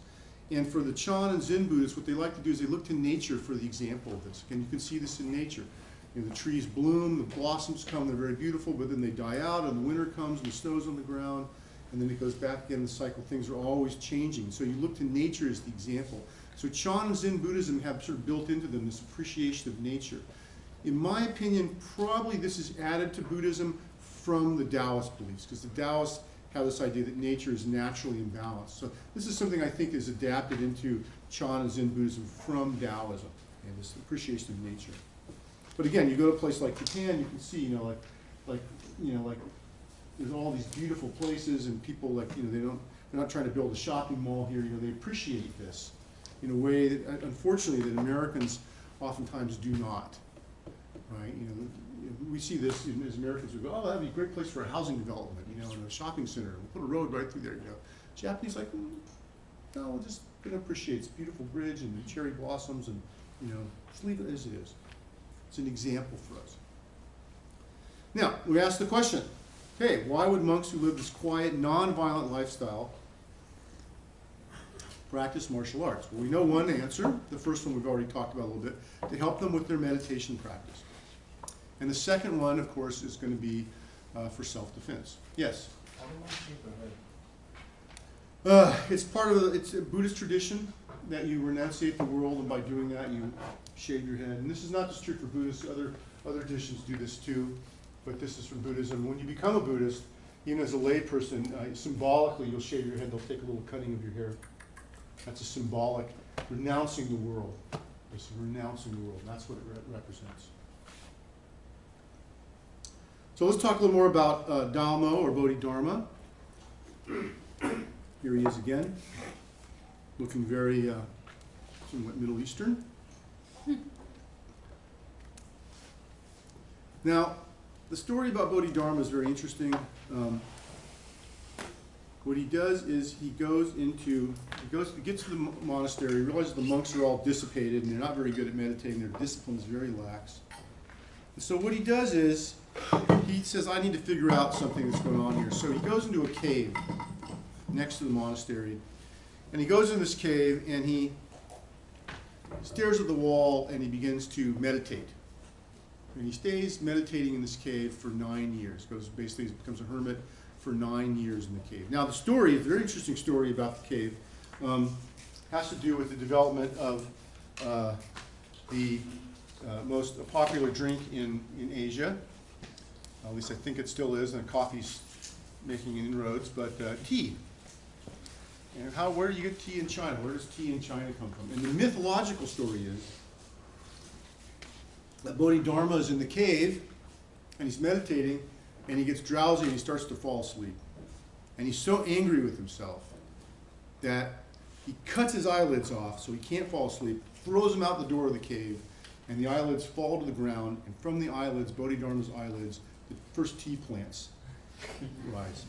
And tea then is used ever since to help the monks stay awake. That's the story, right? Probably not a true story, but it's a pretty good one. I like that one. So, you know, good tea for the monks. But Bodhidharma, you know, he takes breaks while he's in the cave meditating.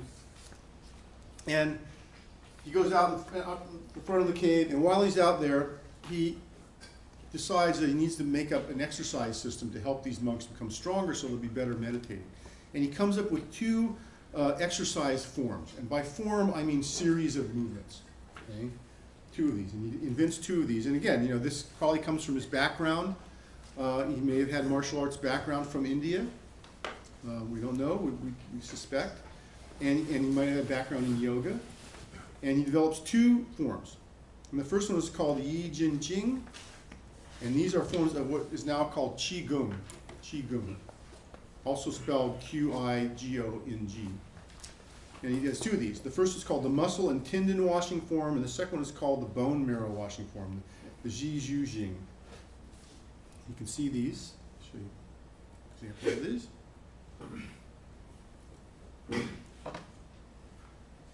And they're fairly simple. What you don't see is what's going on inside.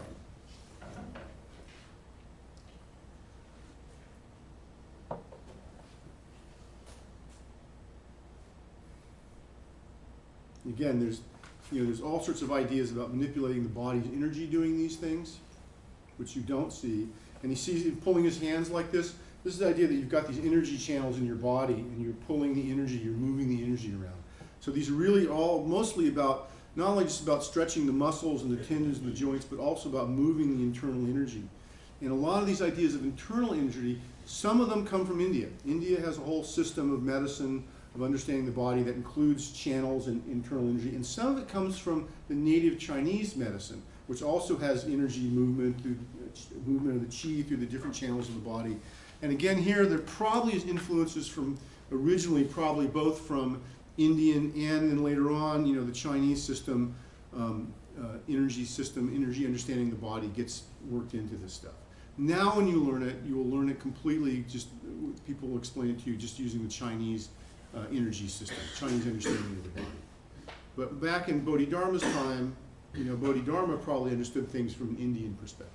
And there's a lot of controversy over whether the Indian system of medicine borrowed from the Chinese and vice versa, or whether or not the systems evolved similarly, you know, and came up with sort of the same conclusions of things. And I've heard arguments for both of those. You see, very gentle, but what you don't see is, again, all the energy movements that he's doing in the body. Very simple stuff here.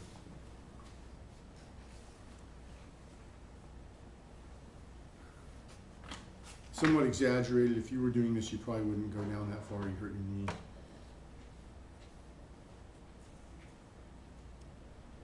Just give you a sense of these things. Again, this is Shaolin Temple number 2. This is the Wudong Shaolin Temple. So we highly suspect some infiltration of Taoist ideas into whatever they're doing. We talk about Tai Chi later on. I'm going to get more into that.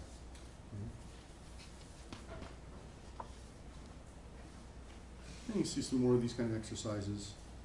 And again, when we look at Taoist exercises like Tai Chi, you're going to see some real similarities to some of this stuff. And we'll talk about the borrowing that went on when I talk about that. Get a little idea there. And again, you can see a little bit of the bone marrow washing form. Just go here, you can see this stuff. The bone marrow washing has a lot of this idea of twisting in the body, where you're really putting a lot of this twisting power in the body.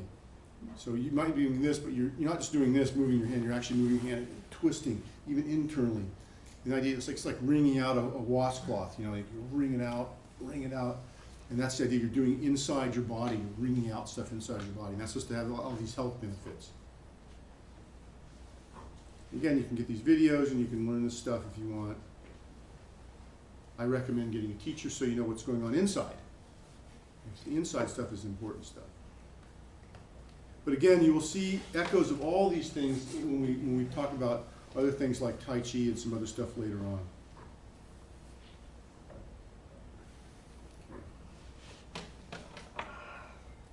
There's actually a very good Qigong master up in Santa Barbara. He's actually very good. So if you really learn into Qigong, you can learn this stuff. The Lohan, 18 Lohan form, there's a lot of variations of this. This is not just a Qigong, there's also a martial arts form of this. I actually taught this here at the school many years ago. There's a lot of different versions of this 18 Lohan form, but this is the Qigong, more Qigong version of it here. You can see some sounds. You can see this. Run really slow, so you can learn it from the video. Here you can see it faster. Wow, that's the whole thing. So again, you see the martial arts kind of thing going on here.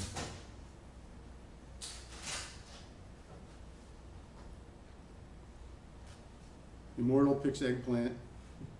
You guys know this more from the Kung Fu movies, monkey picking peach, which is the very famous, almost archetypal movement that all martial arts styles derived in Asia have some version of. Remind me, I'll talk to you about that later. This is slow. Anyway, if you want to learn it, you can learn this stuff in this video. See the crane movements in there? Anyway, you get the idea. And then there's a 5 animal type. So the other thing is they get inspiration from the animal world. So not just the crane and the ape, but they get these 5 animals come into play. And so again, we're going to see more of this as the Shaolin temple develops. You know, it's out in the woods, so you go out and walk around, look at the animals, see how they fight, and then you can adapt animal stuff. Here you go. These are crane movements, right? Looks like a crane. You saw this in Karate Kid, right? So this is the kind of crane movements. But again, this is a Qigong, so this one's not necessarily about fighting. This is about health for the body, strengthening the body. And again, you will see very similar movements in Tai Chi and other martial arts. Again, there's a mixture with the Taoist and the Buddhist stuff going on with some of this stuff. Again, another beautiful crane movement there. See if he does anything besides crane in this video. I don't know. Some of these moves are. It looks like he's all doing crane movements on this one. So anyway, you get the idea here. I'll show you some other animal movement stuff later. Now, a lot of these Qigong exercises developed by Bodhidharma and other people, some of them have come down in modern times. Other ones, you know, there's a proliferation of these Qigong forms. There's lots of them out there now, hundreds, thousands of them out there for all sorts of different things, and you can find people practicing various ones. If you study in the Shaolin tradition, like I did for many, many years, the one that you're most likely to learn is called the 8 Pieces of Brocade. And that's this one, and this is the one that you typically taught in the Shaolin system nowadays. You might learn the 18 Lohan, you might not, but you'll learn this one as a Qigong only practice. This is very, very typical. So you can see this. This is pulling the bow, right? And the other side here, and pull the bow on the other side. And again, what you're doing here is you're getting the energy in the meridians and the channels. You're getting the chi to flow, right? You know, here you're getting the chi to flow in, right? So again, this is all about moving energy. That's what she's doing here. She's moving energy.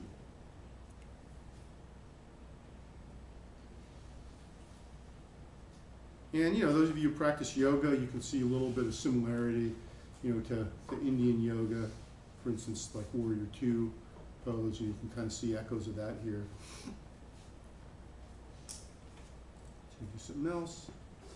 And you can see some other movements, some bending movements here, twisting. This is, again, pulling the energy up, right? Circulating around the body.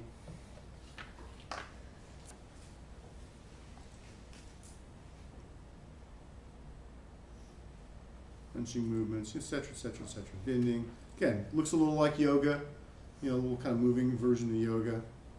So this one is very common, the 8 Pieces of Brocade commonly practiced. See that all sorts of places. So, so the monks do this stuff. They practice this stuff. You know, mostly, you know, it's self-defense stuff. They practice these things to keep themselves strong for meditating. And they do this for a number of hundreds of years, and they start building. You know, they start developing different styles.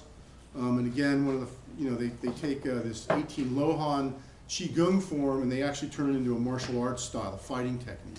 And again, some of these other things, some of the things you see, movements from the original Bodhidharma Qigong get now elaborated by the Shaolin monks into a fighting system. So we can assume they probably had some more need for self-defense at this time. Okay? Again, while these dynasties are uniting and there's things going on, the martial arts, these monks live out sort of in an isolated place. They need to protect themselves. So we can assume that they develop these things into fighting techniques, mostly for self-defense. They develop their own original style from the 18 Lohan. They developed so-called 36 techniques or postures. And these later on, by the way, get adapted by the Tai Chi people. I'm going to talk to you about that next time. And a bunch of other fighting styles start to develop. The Chan Quan is the most famous, the long fist style, Shaolin long fist style. But there's other ones as well, six-step boxing, monkey boxing, Wa boxing, and some of these are still around, so you can still find people. There's some people who do monkey style around. It's very difficult. You got to be really, really flexible to do it. I should probably show you some film of monkey style sometime. But the real one that really lasted along and still really come to us is the so-called Northern Long Fist Kung Fu. Northern Long Fist style. This is a style I practiced for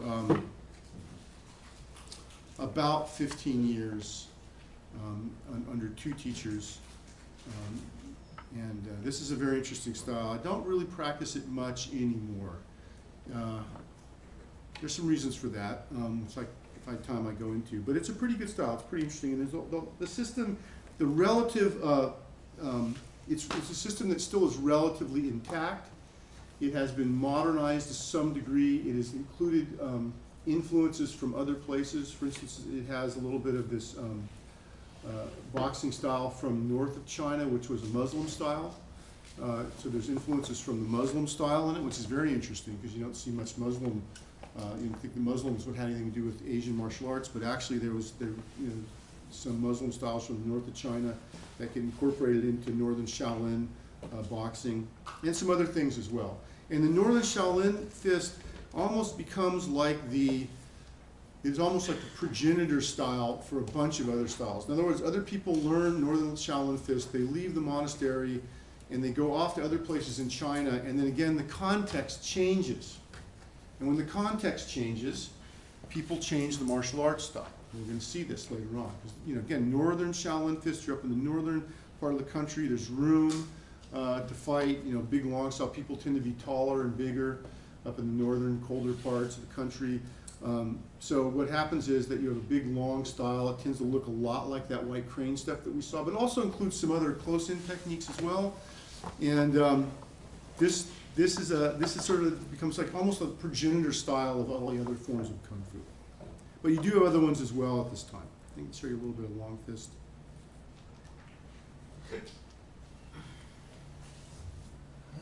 And this is one that you see people teaching. And again, there, look at those crane movements right there, right? So very similar. Includes a lot of the crane stuff, but also includes a little bit of this kind of thing, right? There's a little bit of close-in stuff working its way in. So the crane movements, the big long movements to enter in to get close, but now once you're close, now you start doing little smaller movements or more medium range movements. So he's doing those movements from pretty close in, unlike the crane guys would stay out far away all the whole time.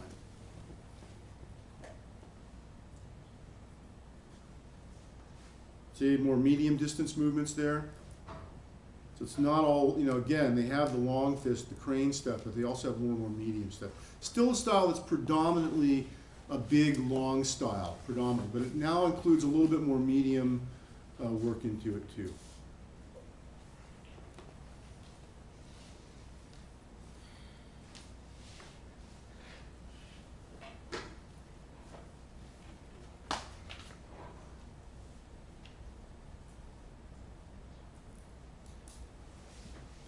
And when you watch Kung Fu movies, by the way, you'll see a lot of long fist.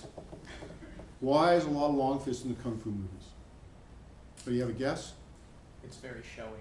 It's very showy. Long movements, you can see what's going on. If I'm just like here with the guy, you don't see what's happening, right? But if I can extend it out, you see all the movements very clearly. You can really see everything. So it makes for much better movie style. So you see a lot of long fist in the movies, in the Kung Fu movies.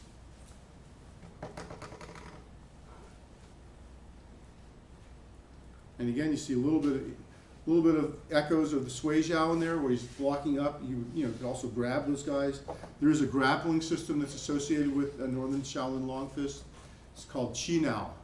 And Qinao is the grappling system. So most Chinese styles have a grappling system that's also incorporated in the style. The grappling systems look very similar to one another because there's only so many ways your wrist moves, only so many ways you can bend a wrist and grapple or do wrist locks or joints or throws and things like that. They tend to look very similar to one another.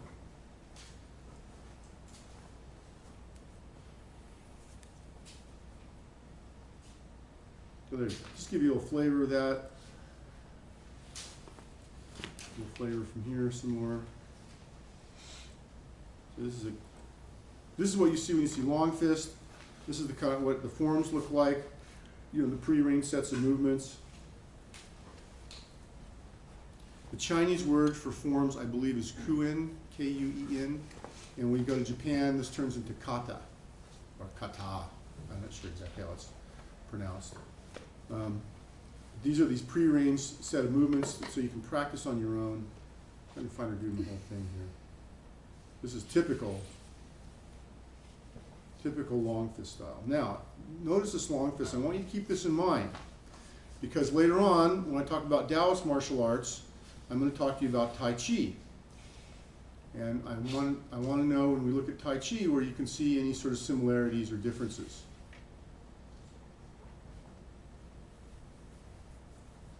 That move there, right there, this move is, that's a Tai Chi. You'll see that in Tai Chi. Okay. Notice still pretty long.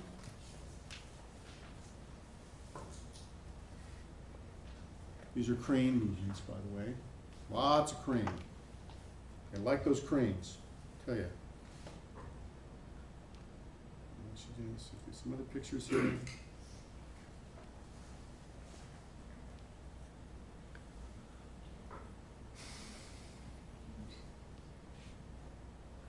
Dr. Balkan, Yeah. are there many female instructors? Now, sure. I mean, again, martial arts in this country tends to be kind of male dominated, but no, we have lots of female martial artists. And, I want to encourage women that, again, there's no barrier now in this country. You can really do any kind of martial arts you want to do. Is there still some bias against women in some martial arts? Sure. It's martial artists are people in the culture, so it reflects the culture. But, really, most martial arts are now open to women, and you can practice pretty much anything you want to do. I will talk to you in a bit about martial arts that may be a little bit more developed, specifically with the woman's body in mind. It might work better for women than other martial arts. Again, there's this thing in martial arts we're going to see, starting with these Chinese martial arts, about bigger, stronger, faster versus more subtle technique, right? So how do you, if you're fighting somebody who's bigger, stronger, faster than you, how do you defeat them using technique? That's the difficult part. Getting bigger, stronger, faster is relatively easy. And again, women can do either of those things. You can do bigger, stronger, faster. You can do technique, or you can do both.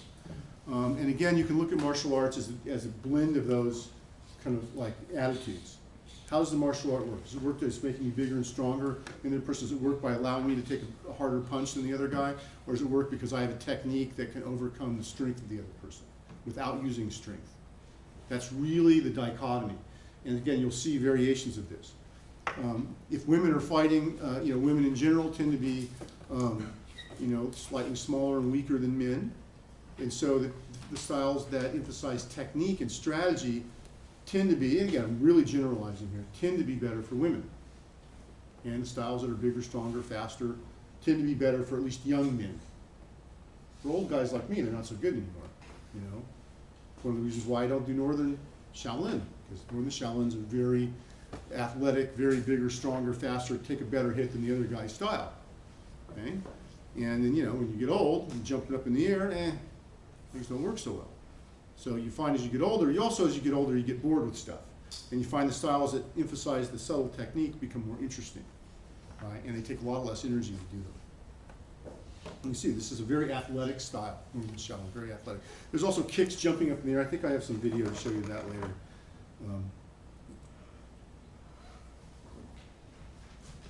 Okay, so here's a timeline, so you just get a sense of putting all these things sort of into perspective.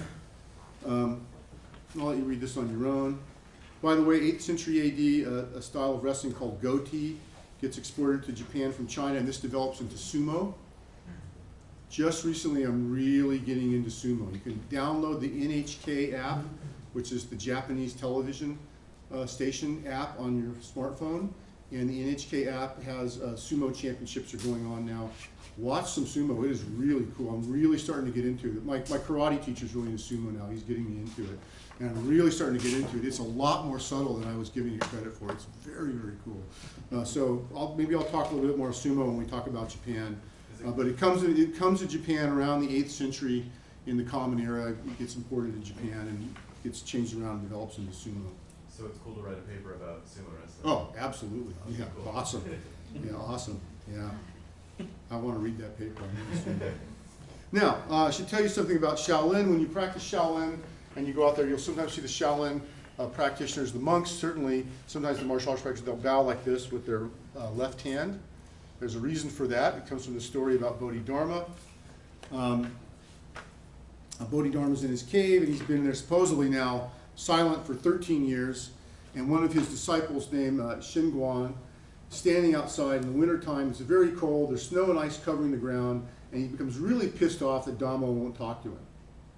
And so he picks up a large block of snow and he hurls it at Dhammo's room, and the snow and ice strikes the floor, and Dhammo is awakened from his meditation, disrupted, and he looks at Xinguan in anger and frustration. Xinguan then demands to know when he was going to get taught. When are you going to teach me the cool stuff? And Dhammo finally replies saying, I'll teach you when the red snow falls from the sky. And Xinguan is just so pissed off, something inside him snaps. He takes a sword from out of his belt, cuts off his left arm, I've heard it the other way too, left arm, raises the severed left arm above his head, whirls it around, the blood from the arm flies out, and because it's freezing out, it freezes and falls all around and looks like red snow. This is the level of his commitment to wanting the teachings. And seeing this, Dhammo is moved to teach Xinguan, and he asks him, what do you want from him? Xinguan says, to pacify his mind. And then Dhammo asks Xinguan to hand him his mind so he may pacify it. Xinguan is unable to find his mind, and Dhammo then tells him, there, I've already pacified it. That's what you get for chopping your arm off, right? There's some other versions of the story. There's also versions where somebody wants to get into the Shaolin Temple. It wasn't easy to get accepted in the Shaolin Temple. People would come out there and they would go to the Shaolin Temple, especially kids would show up and they would say, I want to become a monk. And they would say, no, we're not taking anybody, go away. And most of the people went away, but a couple people said, no, I really want to be here. And they would just camp out outside. And then eventually it'd be freezing out and the person would almost be dead. They'd say, oh, you've shown enough, like, gumption, we'll take you, right? And so they have a little thing, and there's still another story where the guy goes to the Shaolin Temple and he won't be let in, and he stays out there, and finally to show that he's really ready to go, and I think he cuts off his right arm, and then he says, see, I'm really ready to go in, and they said, okay, you've shown enough fortitude, so we'll take you in the temple. So those are the reasons why they use the left hand now, supposedly.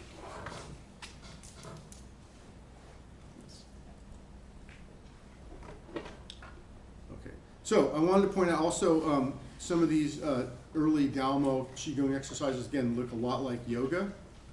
So let me give you a little example of this. Let's just show you one for time's sake. These are the so-called virgin boy exercises. Virgin boy exercises. This tells you that you have to start doing these when you are young, while your body is still flexible. Once you're old enough, perhaps not to be a virgin anymore, the cement has started to set.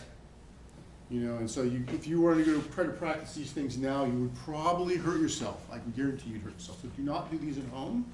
By the way, this one especially, I will not be responsible for anybody who messes themselves up. And since there's no sound, you don't have to listen to the music. Watch his foot. Which one? You'll see. This is the kind of flexibility you don't normally think about being able to have. His foot's turned entirely behind.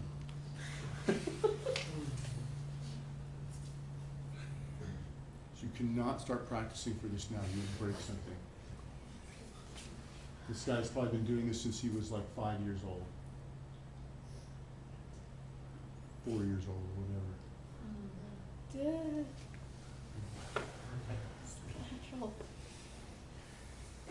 Let's see him do that with his head. Hold on. You're going to see some other stuff. They'll see some other stuff with the head. Oh, jeez. I was just kidding. You do all sorts of crazy stuff. But again, you have to start this at a very young age. Hence the virgin boy moniker. And again, this looks a lot like yoga here. You know, this looks a little bit like yoga. Oh my god. No, it is. It's very similar to yoga. And you know, again, we can argue whether the influences are purely Chinese or whether there's some influences from yoga. You know, see some other stuff in here. I don't know if anybody's teaching these exercises in the United States or not. If they are, I hope they're teaching them to older people. There's your plank for you. Those of you who do exercise, there's your extreme plank. Okay. So those are some of the things. Now, again, I can show you, I've got a little bit of video of actually a kid doing this. I think it's this one. Yeah. So again, you know, this is when you want to be doing, when you want to be starting to practice this stuff. While you're still flexible. Yeah, again, very yoga-like, you know. Whoa. Oh. Oh, okay. Right, guys? You're not going to go home and practice that now, you know. Oh.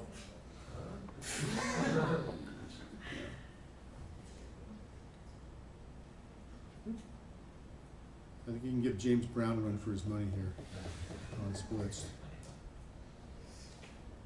Again, you see this kind of stuff. So it's very similar. It's full lotus position here over the head. And you see modern yoga practitioners, they do this sometimes.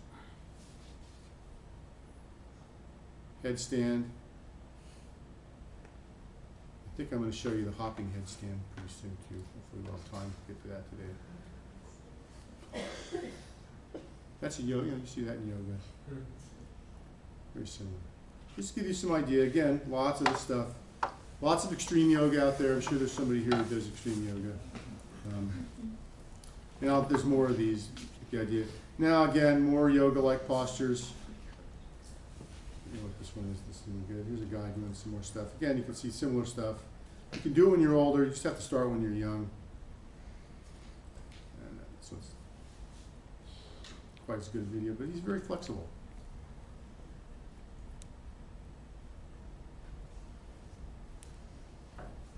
Shaolin monks like the headstands. Okay. So, grow up, you can still do it, you just got to get that flexibility when you're young.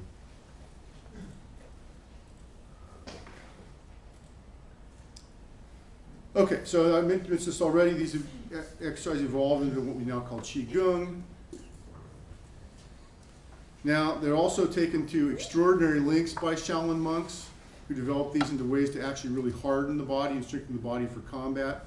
Here's an example of this guy, and you can sometimes see the monks when they go on. They actually, Shaolin monks, they go on tour. You can see them doing this stuff live. He'll take these spears, put them in his throat, and he'll bend the spears. I don't know if I have that here or not. Oops. Sorry. I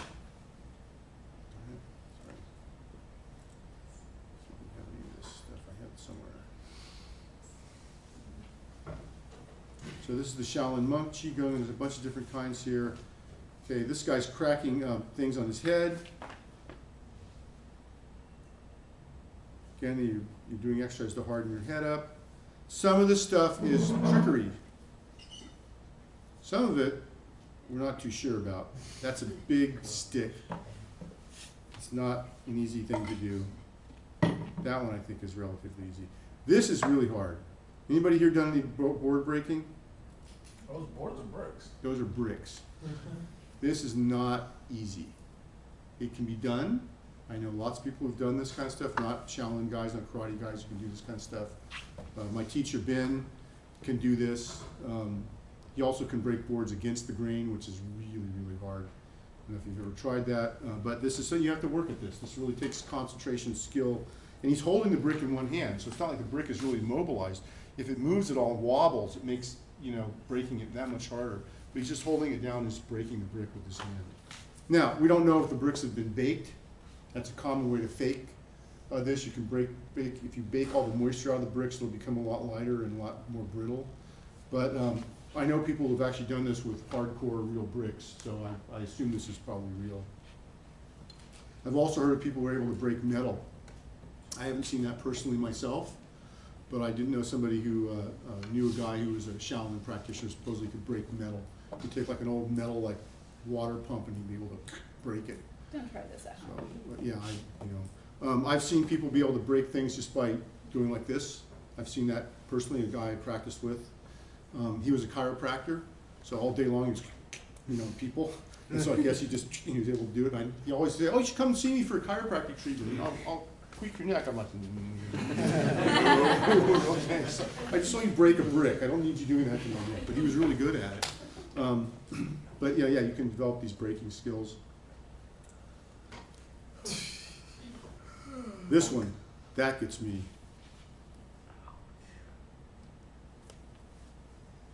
That one's easy. Breaking the sticks, this is hard. Breaking a rod, that's difficult. That's spear. It's like a spade thing, blade supposedly. But they do this iron body exercise where you toughen up the body. There's a whole way of doing this. You can do iron palm, iron arm. There's the spear thing. I've seen this live. Again, is there some trickery to it? Yeah, probably. But is there some skill going on here? Yes. Steel plate surgically instilled into his neck. No, there's no steel plate. And they're pointy. I mean, they're not like razor sharp, but they're pointy. So again, you can see these, and then the one I like the best I want to show you, because we were talking about head stuff. Well, this is how they train. Like this. You see that? Just in case you're thinking you're really getting into Shaolin and you want to train, that cannot be good for your head. Like, how do they withstand the headaches? They're young. The ones who stand it are able to keep going. The ones who don't, go do something else. Yeah, stand them up on their head. Let me get to my favorite in a minute. How did I not end up with the football players with brain damage? Now, this is my favorite one. Oh no. This one can be useful.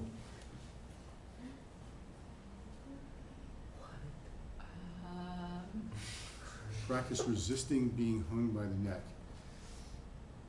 There you go. Do not try this at home. Do not try this at home. Most Westerners who do this are doing this as part of autoerotic asphyxiation. So also, do not try at home. Okay.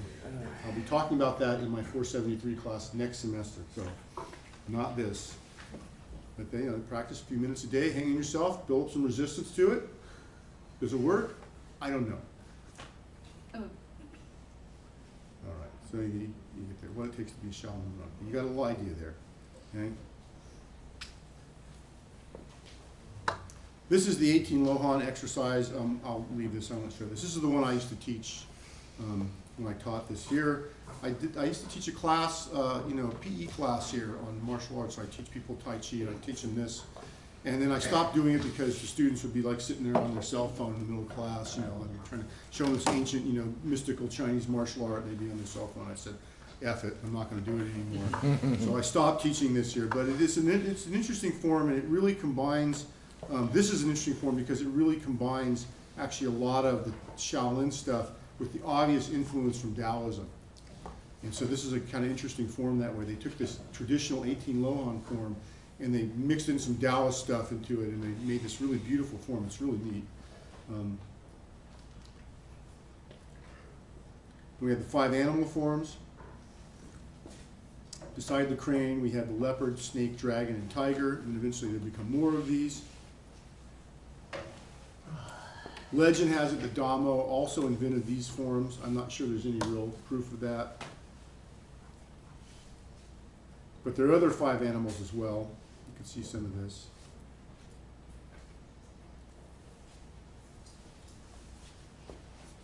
Dog style. There's actually more than 5. There's a lot of different ones. Eagle claw. By the way, eagle claw, I should mention, almost nobody teaches eagle claw style in the United States. Very, very hard to find a genuine eagle claw style in the United States. It is an awesome style. My teacher down in LA is, I think, the only guy, if you can convince him to teach eagle claw. He wanted to learn eagle claw, so he went to China and he found the teacher, the eagle claw master, and he took him out to dinner and he got a banquet for him. This is how you get the guy to teach you, you give him presents. And the guy refused to teach him even after all that. So what they do in China is they practice in the park. And so he went to the park. Jonathan loves to tell the story. He went to the park and they were practicing, and he went up and he challenged the teacher to a match. And of course the teacher won't fight you, but the teacher gets his best student, or the student he thinks is at your level, and he has that guy fight you. And so Jonathan fought his best student and kicked his ass. And then the teacher, in order to save face, has to accept him as a student. And that's how he learned the eagle claw style. And he now has the entire eagle claw style system. I've been bugging him to teach me a little bit. He's just taught me a little bit. It is really, really, really cool style. I love it because it's just like the most dirtiest fighting you ever met. Anybody want to volunteer? Am I going to volunteer somebody? Somebody? Big, strong person? All right, come on up. Lucas will be my volunteer. I'm just using him as the dummy here. Oh, yeah. So eagle claw style is, so if we come over here, we can get in front of the camera a little bit. So eagle claw style, say he's punching me, he's got to, just make it fit, he's going to punch me, right? So normally what do? You know, in some of the style you block, you know, you block here. If you're more subtle style, you might do like this. You may wrap him, right? Now the more subtle style, you may, you know, wrap him here, here, right? Take him over.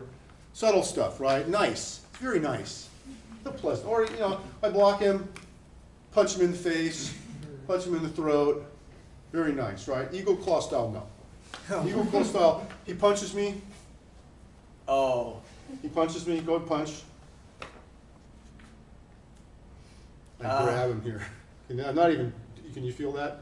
And there's places where you grab, right? So right here, there's a nice intestine meridian, Chinese medicine meridian right in here. Actually, I can give you a little treatment, right? You feel that? That little tinder there? We're American diet, you all have tinder. This is all tinder for everybody, right? I grab it there, eagle claws, and I squeeze like the holy. It hurts like holy hell. The other one too, he comes in with a punch.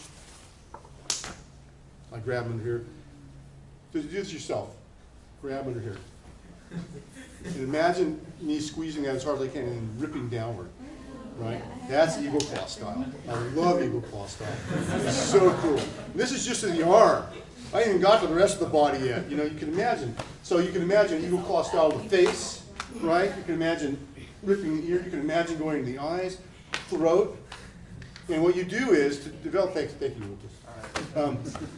Now you develop this eagle claw style, you get these bags, and you start out by filling them with, I think they fill them with mung beans. And you take the bags, and you toss them up in the air, and you grab them. Toss them there and grab them. Then you graduate to like little tiny BBs, right? It gets heavier. You grab them, grab them. Go in there, grab them. And then you go to big pellets, big metal ball bearings. And it strengthens your hand up. And then when you grab somebody, it's just, you know. And my teacher, he's grabbed me a couple times. And one time, he was showing me actually from another style where you reach around that. I'm going to show you guys the style later. Where you reach around, you grab the person from behind. And when he does it now, he doesn't even think about it. He just does eagle claw style. And he grabbed me right in this meridian, which is large and liver 11 is the acupuncture point. And oh, you can feel right there. Right bottom rib here. Feel that point? A little sore? You guys are healthier than me. That, yeah, it hurts like holy. It's like, oh, and immediately I went like this. Oh, and that's when sweep and take you down, right? That's what you want to get the guy to do. That's all you got to do. It's an eagle claw style, really good for getting people off balance. Dude, I love eagle claw. I'm going to bug him more to teach me more of it. I mean, he's really good at it. And the only guy I know who has the whole system. And he got it the hard way. And he keeps telling me that the guy in China emails him, you know, when are you coming back? I want a rematch. He actually told me the guy's gotten a lot better, so he's really inspired to practice. And you understand the saving face thing? oh, this guy came to my school and he beat my students, therefore my school must be crap, right? But if he's my student, then it's all okay. So you had to accept him as a student, right? So that's how it works. Things, Eagle Claw style here. And again, this is an offshoot of Shaolin, right? These are all variations of Shaolin. I don't know what that one is. There's dragon style, dragon and tiger style. Yes? So, like those young little boys, how do these kids go into a Shaolin monastery? Well, nowadays, you know, it's a little bit like if your kid wanted to become a professional ice skater. Now, if you had a kid and your kid wanted to be a professional ice skater, what would you do with the kid? You would take him to lessons. There would be a professional ice skating school that would prepare him to become, so you take him to lessons. And if your kid was talented, your kid wasn't talented, what happens? They drop out after a while, right? If your kid's talented, what happens? They say, hey, you know, there's another higher level thing. Why don't you put your kid here, training? And then the guy goes to the point where, hey, your kid's going to go to the Olympics. We think your kid's really talented. So they're going to go and live at the ice skating coach's, you know, compound and just practice ice skating 24/7. That's going to be their job. That's similar to these kids. That's what happens. And again, now in modern China, and again, this culture for Thai boxing and other kind of martial arts, this is the deal. You know, the kids go and they have some talent. They start training at a young age, and then they might go live in the monastery. They may train and do this. Nowadays in China, they may, if they're going to be one of these martial arts monks, they might go to the monastery and train, but they're not going to be monks. They're going to be martial artists. You know, they've got a whole, because they can go out and do demonstrations. They can make money. You know, and if they're fighters, they can go fight professionally or whatever it might be. And so you see this in a lot of systems. I'll talk about that in Thai boxing, because the Thai boxing system is a really pure example of this. Because this is what would happen. Traditionally, what would happen is the kid would go to the monastery. You know, you're the third kid, whatever. You know, dad doesn't have anything to leave you. You know, when he dies, all the other kids are getting it. So you know, your job is you're going to go and be a monk. You know, and in some cultures that was really traditional, like Tibetan culture, and I think in some parts of China, at least, that was traditional. You just go to the monastery, you know. What else are you going to do? Are you poor? In other cases, what happens later on in the Shaolin Temple is that the Shaolin Temple is a sanctuary. So you're a criminal, and people are after you. Or maybe you were at a war, you were on the wrong side, and people were after you, and you know, you just decided, you know, I need to go to a place where I can cool my heels and people won't get me. Those guys, and later on, those were people who would go to the Shaolin monastery and become monks and hang out there. And then they would learn martial arts. And they may bring martial art prowess with them. And then they would show the monks something new, and the monks would show them, so they got some influence of this, other places. So that's also a little later on in the Shaolin history. It's also a place where you get these guys who come in who might have been criminals or warriors of some kind who go there as a refuge. And then they learn Shaolin martial arts, and they also contribute to Shaolin martial arts. Okay. I know we're going to run out of time. I knew this was going to happen, Reiner. All right, more Shaolin training techniques. You saw some already. Here's another one, by the way. He's holding a heavy thing. He's sitting here like this, and he gets tired and gets bound. He gets the hot incense in the groin. There's lots more of these crazy techniques.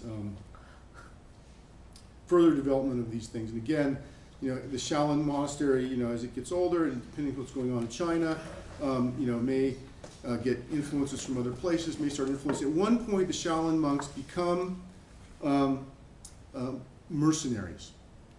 Okay? And also originally, by the way, they're monks, they're Buddhist monks. They're not allowed to carry weapons. The only weapon they can carry is a staff.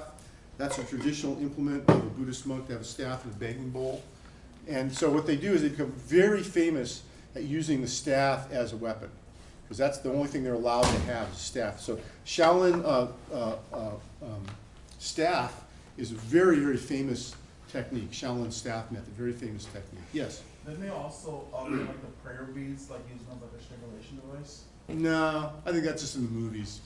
I've never heard of that in real life. But in the movies they have that. I've seen that in the movies, but I don't think in real life they did that. They just had the staff and they had their empty hand. And then later on what happens is, you know, especially when they're having these changes in governments and these kind of things, the monks are noted for their prowess, and maybe they get enough of these guys taking refuge in the monastery that are a little more warrior-like. They actually start getting hired out.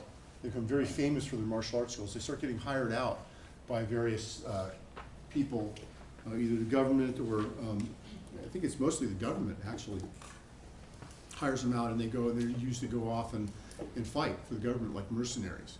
And at this point, around this point in time, they diversify away from the original styles. They start using weapons. They start incorporating other weapons. You'll see them with this very famous Shaolin saber technique. This, by the way, is a much older weapon. You would have seen something like this in the movie. This is this is called the horse killing weapon.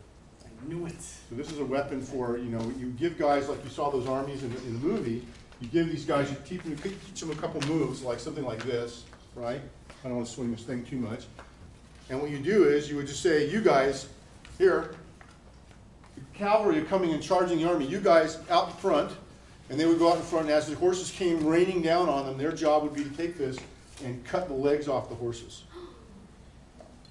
Because it's war, you know, you're going to be nice. It's because they're animals, you know. Cut the legs off the horses would fall, the guys would fall on the ground, come through, chop off the heads, or you'd, you know, hit them. And these guys who had this would not last very long. They'd go out there, be kind of cannon fodder. They go out and they fight with these swords. Well, they didn't need much training. Just go out there, chop the weapons off. Sometimes they could chop the guys. There's a couple moves where you could actually chop the guy on the horse. Like you might chop through the guy and chop into the horse's neck and get him that way. But these guys wouldn't last very long. But they'd be the first cannon fodder. They'd slow down the cavalry enough, and then the other guys would come out and be able to fight. So this was a horse weapon. Later on, it's taken by Shaolin people and other martial arts styles, and it's elaborated into, you know, much more subtle technique. But it still comes down from that point where this is a battlefield weapon. It's not very, you know, I'm going to carry this in a back alley, you know, like who's attacking and pull this thing out, right? Not very useful. Again, context, I need to be in a wide open space for this. It's a really good long-range weapon. If I'm, you know, really disadvantaged, you know, because the guy's attacking me on a horse or something, it's really useful for that. But the Shaolin guys, they do use this weapon. This is the Chinese straight sword, and this is a subtle. This becomes a dueling weapon. So even back in the day, you'd have two armies get together. Maybe the generals would go out, and they would settle the battle by dueling. And so the generals would settle. They would both have the sword, and they would duel with it. And it's a very subtle weapon. You do a lot of circular techniques, a lot of circular techniques. You're going like, almost like fencing, but you'd also have, you know, kind of slashing techniques as well.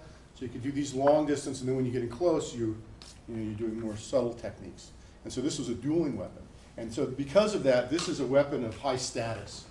You know, to be an expert at the straight sword means that you are a person of very high status. Not your common peasant person couldn't own a good sword like this. It would be too expensive, and this would be something that, people with high status, nobility, military leaders, people like that would have these kind of swords. And again, these swords, the Shaolin guys would also use these.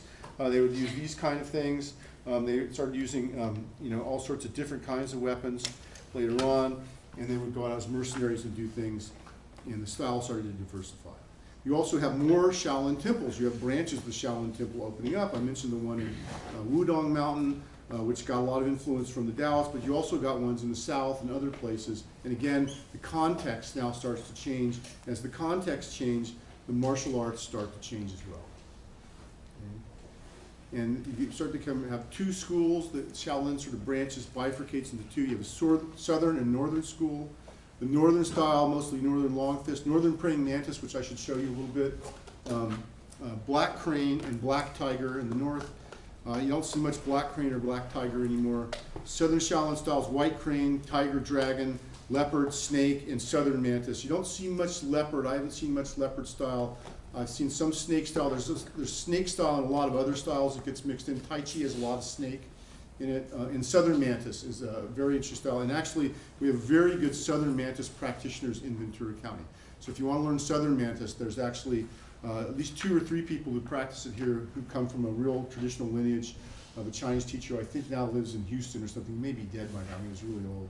But there's a couple people in this county that teach the southern mantis style. Very good fighting style. Excellent fighting style. There's also other styles that have their roots in the south, such as Wing Chun. A Wing Chun system you might know because that was the original style that Bruce Lee practiced. And also another one called tiger crane style called Hungar, which is a very low, very powerful style. Hungar guys are really low, very powerful, very strong style. Okay, so those are the, and there's other ones as well. These are just ones that I know about. I'm mentioning these ones to you. Today I am going to finish up talking about Shaolin Temple and Shaolin Temple arts, and then I'm going to go into the related subject of Taoism and Taoist temple martial arts. Okay, so these are two related subjects. The Taoism stuff, I'm going to go over a lot of it very quickly. The philosophy and things like that. Again, if you want more detail about the philosophy and things like that, you're welcome to come to my Friday Psych 344 class, and I'll talk a lot more in detail about Taoism in that class. I think I'm going to give a lecture on Taoism probably the second to the last week of the semester. So if this stuff is interesting to you, you want to get more detail about it, come to that class. I will have basically similar lecture slides, but I will go into some more depth about some of the philosophy and things like that. In looking at the Shaolin Temple, one thing I realized is that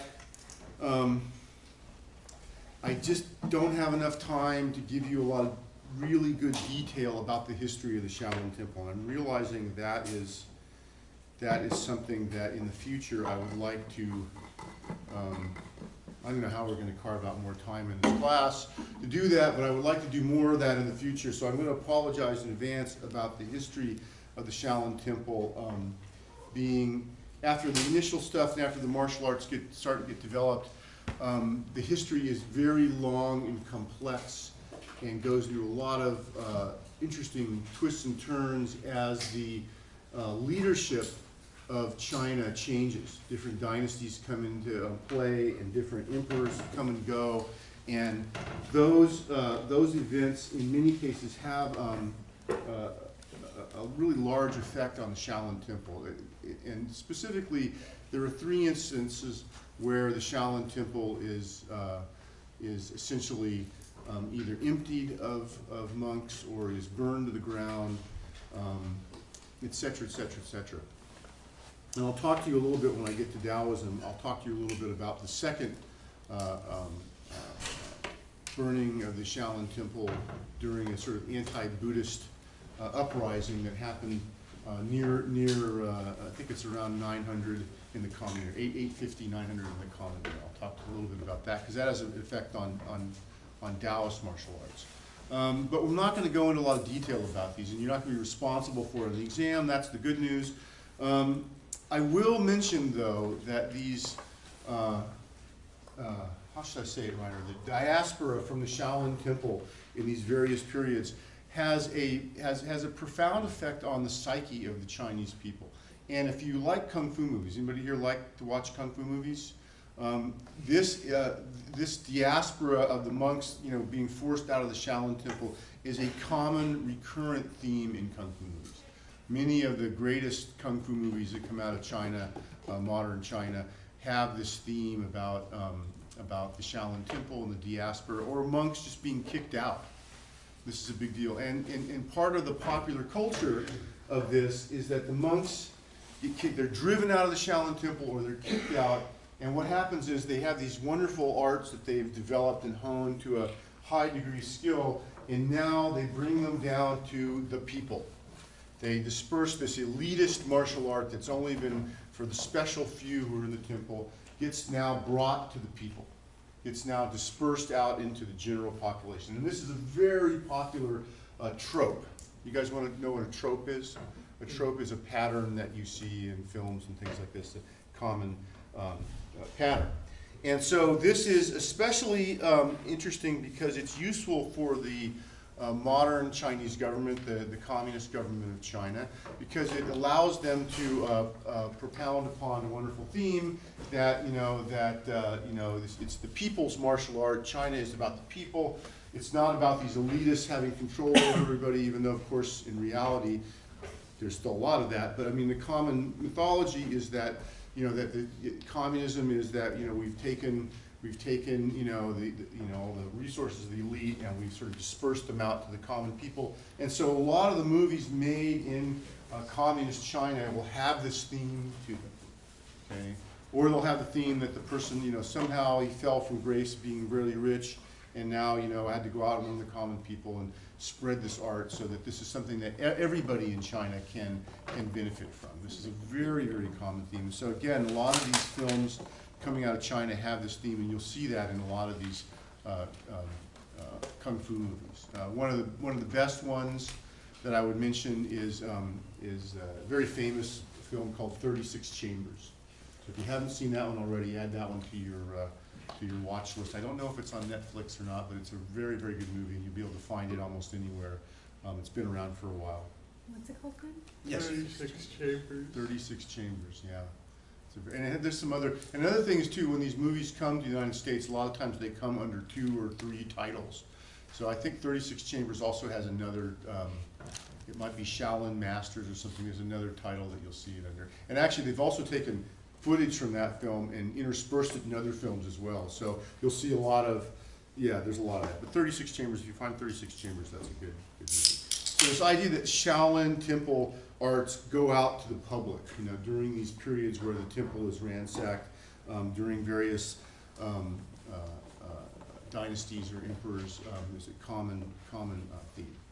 Okay, so I talked to you about the northern styles last time, and I mentioned that, you know, traditionally the weapon that the Shaolin monks used that they were really allowed to have was a staff, a long stick, and you see it here. This guy's got this long staff, because the monks traditionally would have a staff, a walking stick, and they would have a bowl for begging for their food, and that would be their only possessions. You know, maybe some beads to, you know, to do mantras on. And that would be it. And so the first weapon really that gets developed in the Shaolin temple is this staff. And the Shaolin styles have become noted for the use of the staff. And the other reason the staff was a good weapon was because it also was generally could be used in a non-lethal way. You can kill somebody with this, but you can also, if you're very skillful, you can also avoid killing your opponent. You can just subdue them, and that was also in line with Buddhist principles. Okay, and you can see. I think let's see if this works here. I can give you a little demo of what this looks like. That's the other thing I was trying to do, is check these things to make sure they worked. We actually might have sound. We do have sound. Very nice.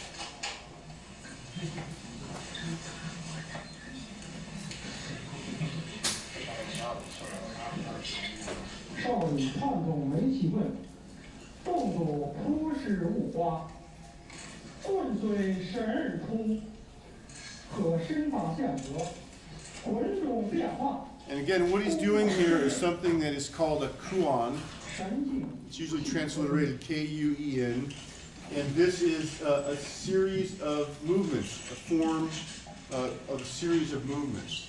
And again, each of these movements theoretically has a martial arts application. And I say theoretically because, you know, over the years, what's happened is a lot of these forms, these Qun, have become, the application parts have become stylized for aesthetic reasons. They look nice. And so they start doing things to look nice rather than having an actual martial arts application. And this is an issue that we're going to see over and over and over in martial arts, not just Chinese martial arts. We'll also see this in Japanese martial arts. In Japanese martial arts, these forms are not called Qun, they're called kata. Okay, you may have heard that word, kata. That's a very common word, and same idea here. And again, this idea that, you know, the relationship between the actual form doing these Quans and the actual applications gets somewhat removed. And you can also have forms that involve 2 or more people doing movements with each other, where you're actually striking somebody in a pre-arranged fashion. And this is what you see here. So, and this might be worth mentioning too, that in the Chinese styles, typically what would happen is you would learn the individual Qun, individual form. You would learn that, you would practice that, and then as you got better, you would start learning the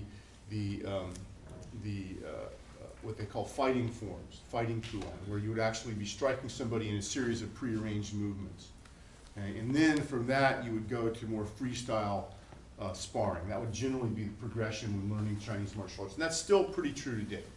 And not that you wouldn't learn other applications in the meantime, these things, but pretty traditional Chinese martial arts training, which derives, a lot of which derives from the Shaolin and the way the Shaolin monks taught, tends to go that way. Now, there is a lot of history / mythology about, you know, how, you know, whether, you know, the Chinese, the Shaolin monks had a very sort of undisciplined training system, and over time, individuals came into the temple and improved it and actually made a curriculum and, you know, made a way the curriculum progressed and sort of put a structure of logic onto the martial arts training. You know, depending on who you read and where you read it, you'll find various accounts of how this occurred. But I will say that in modern times, what has come down to us is at least a broad structure of how you train in these martial arts. And this usually goes like this. You learn the individual forms first, you learn the fighting forms, and then you start doing some sort of free sparring exercises. Okay? And again, and that's all interspersed with actually practicing specific techniques. Okay? And when we get to Tai Chi and things like that, I'm going to talk to you more about this, because this is a big, I think, to me, a big issue about how these things are trained in today. Okay, that sometimes some of these elements get lost. And then you think you're actually training and getting the entire martial art, but you're losing some of the stuff. And the thing that has gotten lost, of course, is the actual fighting applications. And why do you think that might be? Because it's no longer used? Yeah, we're carrying staffs around to fight with, and the guy who's going to rob you's got a gun, right? Especially in America, right? Everybody's got guns, right? So, you know, it's not as used, it's not as popular in a life or death situation anymore. And so what these have become, I don't want to say more sportified, but they've become more removed from the reality of self-defense, especially the weapons forms. We don't carry staffs, we don't carry sabers, we don't carry like that big sword I had last week. We don't carry those around with us. And so again, those arts, you know, tend to be, you know, there's more pressure for them to become more aesthetically pleasing than to be, you know, self-defense. So it's only for display. It's a little more display-like, yes. A little more display-like. Not that they can't be useful. I mean, they can be useful, obviously. But again, you know, if you were to walk around, you know, carrying a saber, a Chinese saber, you know, that the police would have an interest in you. And it's probably illegal, by the way. You know, carrying big bladed weapons. I mean, I can't remember what the laws are in California. You can carry a knife if it's outside and it's a certain length. It has to be transported in a case at all times. Has to be in the Keep it in case. public, same as the Yeah. gun laws. There's a lot of laws and rules about carrying even stick weapons and knives and things like this. And of course, you know, guns, depending on the state you're in, the gun weapons vary tremendously. I think probably the gun weapon stuff varies less than the knife, or the other way around. The knife weapons are pretty common, you know, across states. The gun stuff really varies. Depends where you go. We're not going to talk much about guns in this class until we get to Japan, and you're going to hear about a society that had guns and then got rid of them. Reiner's going to tell you all about that. It's going to be very interesting. So anyway, this is to show you that the monks start to develop weapons. They also continue over time to develop these animal styles, deriving inspiration from animals, from nature, and they expand the original 10 or 12 animals now, and they start adapting forms from other animals. And here's another one that's very famous, the northern praying mantis style. This is a style that, again, has its roots in the Shaolin system, but then later on branches off to become, you know, somebody dispersed out of the Shaolin temple, went out somewhere, started teaching this specific style, a whole style developed around it. And then, of course, you have a northern mantis, and then you have somebody who went to the south of China, where people had different living environments, different constraints, and they developed into a southern mantis style. And so you have both northern and southern Mantis style. Interestingly enough, some of the best Kung Fu in this county that you can learn is southern Mantis style. We actually have, I think, 3 teachers in this county who have, who teach the southern Mantis system. And their master is a Chinese guy, a very old guy, he may be dead by now, who I think is in Dallas, who is actually a lineage holder of that system. And so there's actually some very authentic southern Mantis style in Ventura County. It's one of the few Chinese styles I think you can learn here that is pretty good. We don't have a lot of Kung Fu in Ventura County. But the southern Mantis is one I think is actually real legit. And so there's a couple people teaching that here. In northern Mantis, not too many people know this. Here, again, northern Mantis a lot of time is learned. Sometimes I learned some northern Mantis when I was studying, but it was as a part of the curriculum of northern Shaolin. It's just like you get a little elective, you know how you guys get an elective course, you know, while you're doing your major? Well, the elective course would be doing a little northern Mantis over here on the side, right? So this was, for me, it was like an elective course to do some northern Mantis. But you can go, and there's other offshoots of the Mantis. I'll talk to you a little bit later about the some of the other offshoots of the Mantis system later on. You can take a look at this. It's very interesting. He's mimicking the movements of the praying mantis. And this is a system that has very interesting strikes and ways of attacking and evading. And this is a Kuan called Bongbo. And this is a very famous, the most famous northern Mantis Kuan. I used to know this a long time ago. I've forgotten it now, but it's a pretty cool form here. Sorry about the music here. So notice the hand movements like this. A lot of these are for striking with fingers to pressure points like the temple or in the throat area or the eyes. And then they're also for grappling, right? So you're actually, a lot of these movements are grappling movements, or wrist locks or things like that, throws and things like that. They're hidden in there. And so again, a lot of the Chinese systems, you see that they really try to be, even though you can't necessarily see it really perfectly, you know, they have all elements of fighting in them. They have long distance fighting, medium distance, short distance, grappling, joint locks, and probably traditionally they also had groundwork. A lot of the groundwork you don't really see much anymore. That's coming back now because of the popularity of Brazilian Jiu-Jitsu has actually influenced Kung Fu. Hey, we had that in our system, we better pull that back. And that's a good example of my Kung Fu teacher in LA. He actually had that revelation. Where's the groundwork? It should be here. And he actually went and studied with Royce Gracie, the R. Gracie. What's his name? What's the Gracie brother's name? One of the main guy. What's his name? Royce. Yeah, he studied with Royce Gracie, Brazilian Jiu-Jitsu, and he would say, "Oh yeah, here it is. This is how the system, you know, this is how you'd see it in Chinese Kung Fu. It'd be here like this." And so he could get that back and put that back in the Kung Fu that he teaches. All right, so you get an idea of that. It's a little mantis here. Now, again, I mentioned that Shaolin system split into two, a northern branch and a southern branch. And again, these are very, very related to the environment that these things have to be practiced in. The northern branch, the movements are really big and long. They're big, long movements because you're in a place with lots of room. You may be fighting guys who are, Mongolians who are coming on ponies. And so big, long kicks, jumping up in the air and kicking. Why would I jump up in the air? I can't do it anymore. I'm sorry, I'm too old. I used to do these kind of things when I was younger. You jump up in the air and kick. And why would you jump up in the air and kick somebody? That just seems like an incredible waste of energy, right, if you're fighting somebody, right? And again, you see this in a lot of other styles that, you know, also may have had some influence from the Mongolians. For instance, anybody here ever do Taekwondo? Usually we have some Taekwondo people because Taekwondo is very popular. Well, Taekwondo's got a lot of these jumping up in the air, spinning kicks and things like this. Well, guess who was going into, what we now know as the Korean area, right? Well, Mongolians went into Korea.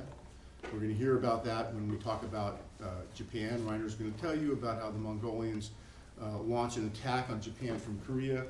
So they go there. So the Koreans also need to fight guys on ponies. And so what they do is they also develop a style where you jump up in the air and kick, spin around and kick. Well, that's really good style if a guy's attacking you on a pony. Okay?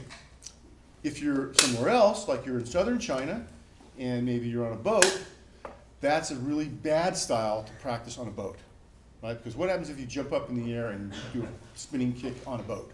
Splash. Yeah, splash or hitting something and there's no room, you hit the thing. And so again, you have to think of these things contextually.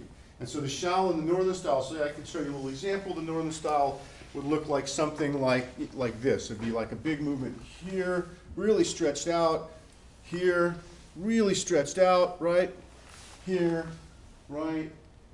Here, these big movements. You see the crane in this stuff, right? Kicks, right? Big movements. Big arm movements like this, and this is what it looks like, right? Big punches, right? Big punches, really long distance, kind of specializes in more long distance fighting. And then later on, various styles come along, like you saw the Manta style, and the northern Manta style is pretty good for medium distance. Right? And we're in the city, we're a little more crowded, we need to adapt this for the city, so we do this kind of thing, right? And so that's kind of the northern Shaolin system. The northern Shaolin system is still extant. There are a number of people who teach it. I don't know about in this county who's teaching it now. The last guy I heard of who was teaching supposedly northern Shaolin was down in close to Agora. There was a guy, Gus something, who was teaching. Oh, that's, you're talking about the MMA fighter, Gus? I don't know. I know he was teaching Shaolin, northern Shaolin, and then there was there's these East-West karate schools you see over here. They supposedly are also teaching northern Shaolin. That's what they told me. I don't actually quite. Gus, he buy teaches that. MMA down in Westlake Village. Well, everybody's teaching MMA. MMA just means mixed martial arts. So what's your mix that you want to do, right? But there were some people that are doing it northern Shaolin. There are people in LA. There's a school in Woodland Hills. There's a few schools down when you get to the valley teaching northern Shaolin. All right, I'll say about that. And then we also have the southern Shaolin styles. The southern Shaolin styles, I'm going to give away the punchline here. The southern Shaolin styles have enjoyed incredible popularity around the world and also in America. And one of the reasons for this is Bruce Lee. Probably the main reason for this is Bruce Lee. And Bruce Lee, his original style that he studied was this Wing Chun style. And again, a lot of these southern styles can be very Wing Chun-like. Okay? The two that are an exception that aren't really too much like Wing Chun are the Hung Gar and this Choi Li Foot. Choi Li Foot is a syncretic style. They put together, again, the skill dispersed from the Shaolin temple, and oftentimes what happened would be then certain families would be taught the Shaolin arts, and they would pass it down in their families. So in China, there's a common saying about martial arts styles, that that even within one martial art style there is the external courtyard style, and there is the internal courtyard style. And to understand this, you need to know how traditional Chinese houses are built in squares. Okay, not like our houses, right? Which our house, we have a house, we have a backyard, a front yard, right? And traditional in China, the houses are built in squares. And if you go to Beijing, for instance, and you go to the old part of the city, you can still see traditional houses like this. And they're built in a square, right? And so when you teach to the outside, that's the external courtyard style. That is what you teach to the public, right? That's for public consumption. But then in the internal courtyard, because what happens is you have this square house, and so your backyard is in the middle of this house, and it's surrounded by house from, the house surrounds the internal courtyard, so nobody from the outside can look in. And that courtyard, the internal courtyard, is what you teach to your family, or people who are related to you, or extended family, but that goes to the family members. And so all the good stuff, and especially in more modern times, the actual fighting stuff, is taught on the inside, and the outside people are just basically getting the forms, they're getting the sort of external stuff, but they're not getting the actual real fighting stuff, okay? So that's an important thing to consider when you are studying a Chinese martial art. Are you getting both the internal and the external stuff, or are you just getting the external stuff? And this becomes a real problem in Chinese martial arts as they're taught today in modern times, in my opinion. And I can go on and on and on about this, especially and I'll probably talk about this some more when I get to talking about things like Tai Chi, when we talk about Taoist martial arts. So Choi, Li, Foot, these are three, I think three families, and they came together. They all had different styles. They came together. These styles were combined. And Choi, Li, Foot has, it's a very interesting style. It's very nice. It has some elements of Northern Shaolin. It has some long distance. It has some medium distance. It has some short distance. You don't see too much of it taught in the United States. I think there are a few teachers here. I haven't seen too many. Hungar is a style. This is the tiger crane style. And again, this style is very interesting. You can tell it's from the south because it's very low. And they'll do very low stances like this, and they'll make tiger, they'll have tiger things like this. And they'll wear leather studded bracelets, and they'll do a lot of this kind of strength training, right? But it's very low because, again, there's this influence of people fighting on boats. And the tiger crane guys are very, very strong. And that style is noted for turning out very, very strong practitioners. And there are a couple tiger crane teachers, really traditional teachers in the United States. My Northern Shaolin teacher studied with a guy who had both the Northern Shaolin system and the Hungar system. And so he's up in San Jose, California. He's noted for teaching Hungar, and he has a number of very good students, Hungar students. And so you can find Hungar around tiger crane, kung fu around, it's still around. Wing Chun, I'll talk more about. Wing Chun is a very interesting style. This is a style that is derived from the Shaolin Temple in a very specific way. And the story goes like this. I'll paraphrase it for brevity. The story goes like this. There is a warlord who kind of a mean, big, kind of badass guy. And he's going through a village, and in the village he sees this very beautiful, pretty girl, who I believe name was Wing Chun, which means something like spring blossom or something like that. And he sees her, and he says, "Oh, I want her." And he goes in the village, and he says, "Yeah, you're coming with me, like, I'm going to make you into my concubine or whatever." And she's like, I don't want to go with you. I've got a boyfriend, and I'm here with my family. And she's like, well, basically, you either come with me or I'm going to, basically kill everybody in the village and take you anyway. And she says, oh, you're a big, strong guy. I tell you what, I'll make you a deal. You come back in a year, and we'll have a match. We'll have a kung fu match. We'll have a fight. And if you beat me, I will willingly go with you. I won't put up any protest. I'll go with you. I'll, whatever you want, deal. But if I win, then you have to go away and leave me in my village alone forever. And this guy's this big guy, He's like laughs, ha ha ha ha. Yeah. Little girl, like, no problem, I'll come back in a year. Thinks this is hilarious, right?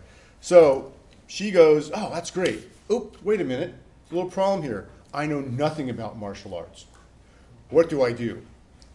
So what she does is she goes up to the nearest Shaolin temple, where there's a monastery with the guys, and then there's also a nunnery. And she goes to the nunnery, and she says, somebody please help me. I got to fight this guy in a year. I only have a year to train. I have no martial arts background. What do I do? And he's a big, strong, huge guy, And there's a nun in the temple, takes pity on her and says, I will train you. But then she says, but you only have a year. So what we have to do is we have to take the Shaolin system. We have to throw out everything that is non-essential. And we have to only train in techniques that are going to be useful for a smaller woman to overcome a big, strong guy. And so this nun puts together a system of fighting, strips out all the Shaolin stuff, and Wing Chun she practices every day, you know, she's out there practicing every day. Strips out all the non-essential stuff. Only leaves the techniques that are going to be useful for a woman. You know, nothing like these big movements, like these kind of things, those are all taken out. Because a bigger, stronger guy is going to be better at those things than a woman. And what he does instead is substitute in movements, she substitutes in movements that a woman can do that are very difficult for a guy. Things like, for instance, punching straight up the middle, right? Straight up the middle, punches. So the punches in Wing Chun go straight up the middle because what, a guy's like a big guy like this, right? So he can't do that. So there's a space here that can be punched, and there's all these pressure points and acupuncture points along here that can be struck. There are weak spots in the anatomy that you can be the biggest, strongest guy in the world, but you can't really, you know, build up muscle to cover those things. For instance, the throat, the side of the neck, right? Eyes, pressure points like this one, okay? And so the style, it basically focuses on hitting those areas and focuses on techniques, punching techniques, for instance, where you really can hit pressure points. And Wing Chun is taught this. This nun is brilliant. She's a genius. She comes up with a style. Okay? And as you might expect, the year goes by, the big guy comes up, ready for the fight, right? And Wing Chun beats the living daylights out of him, right? Using this new style. And then he goes away with his tail between his legs, but he honors his promise and he leaves the village alone. Wing Chun then marries her sweetheart. And of course, first thing that they do, because this is a typical Chinese thing to do, if you know martial art, then you got to teach everybody in your family. So she teaches her husband, they teach their children, etc., etc., etc. The style is codified and the style is passed on. The style passes on down through the years and it is taken up by people who do Chinese opera. They travel around and they do Chinese opera and they travel all over the place. And as they travel, they pick up a few things here and there to the style. And also, you know, when they're traveling, they're in very confined spaces. They also travel on boats. And so they pick this up. And this goes down to the very south of China, now down near Hong Kong, and where people are living on boats and there's traveling on boats. And so the style gets adapted to this environment. Okay? And the style, again, but it retains its elements that were originally very good for women to fight. And so, ladies, this is a great style for you. This is a style that was developed by a woman for women. So if you're thinking of a martial arts style that you might like to do, one that will equalize between you and a large, huge man, this is a very good style. It's not the only good style for women, by the way.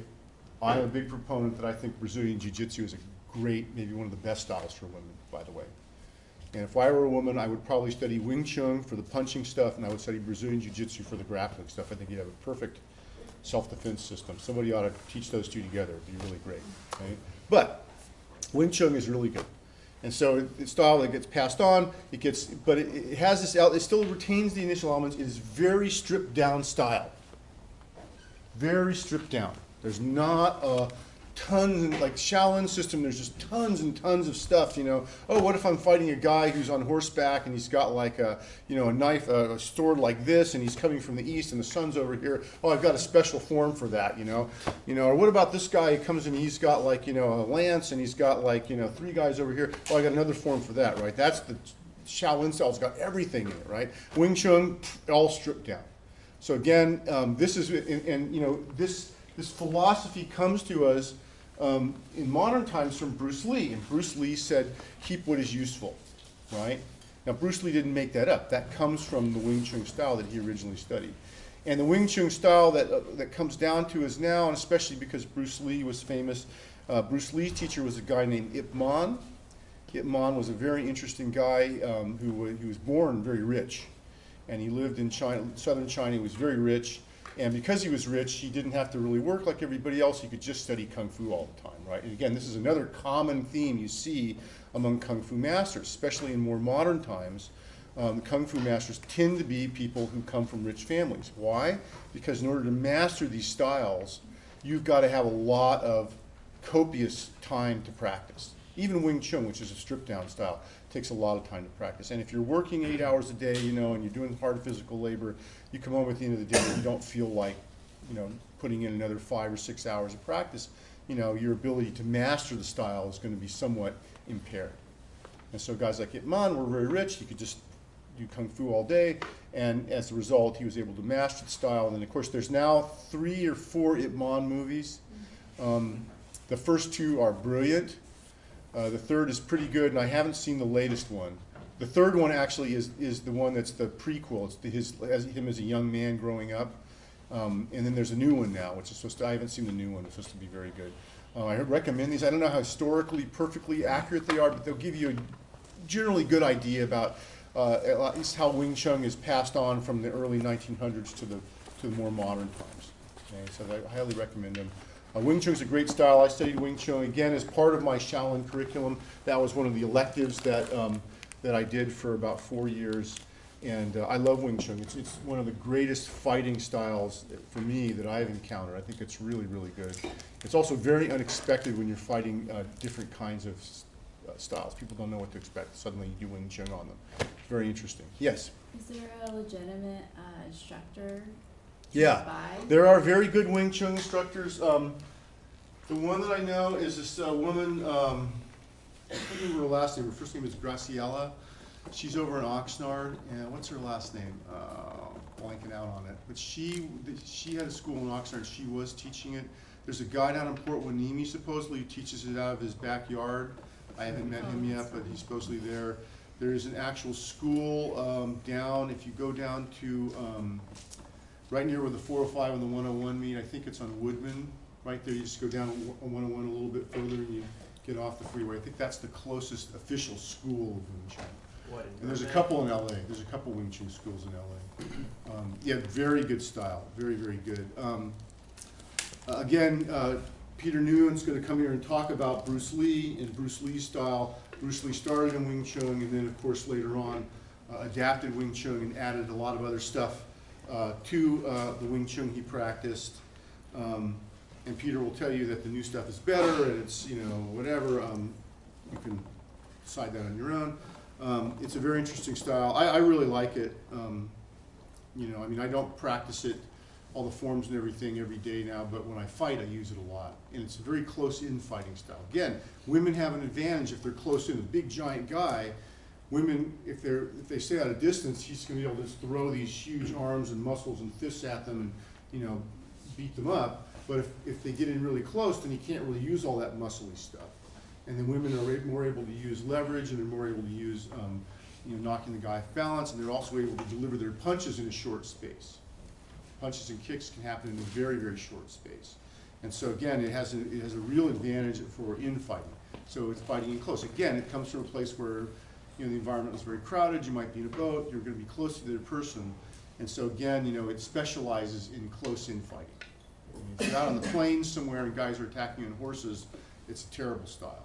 It's not super fast mobility because, again, you're on a boat, you want stability over mobility, so it's not super fast moving around.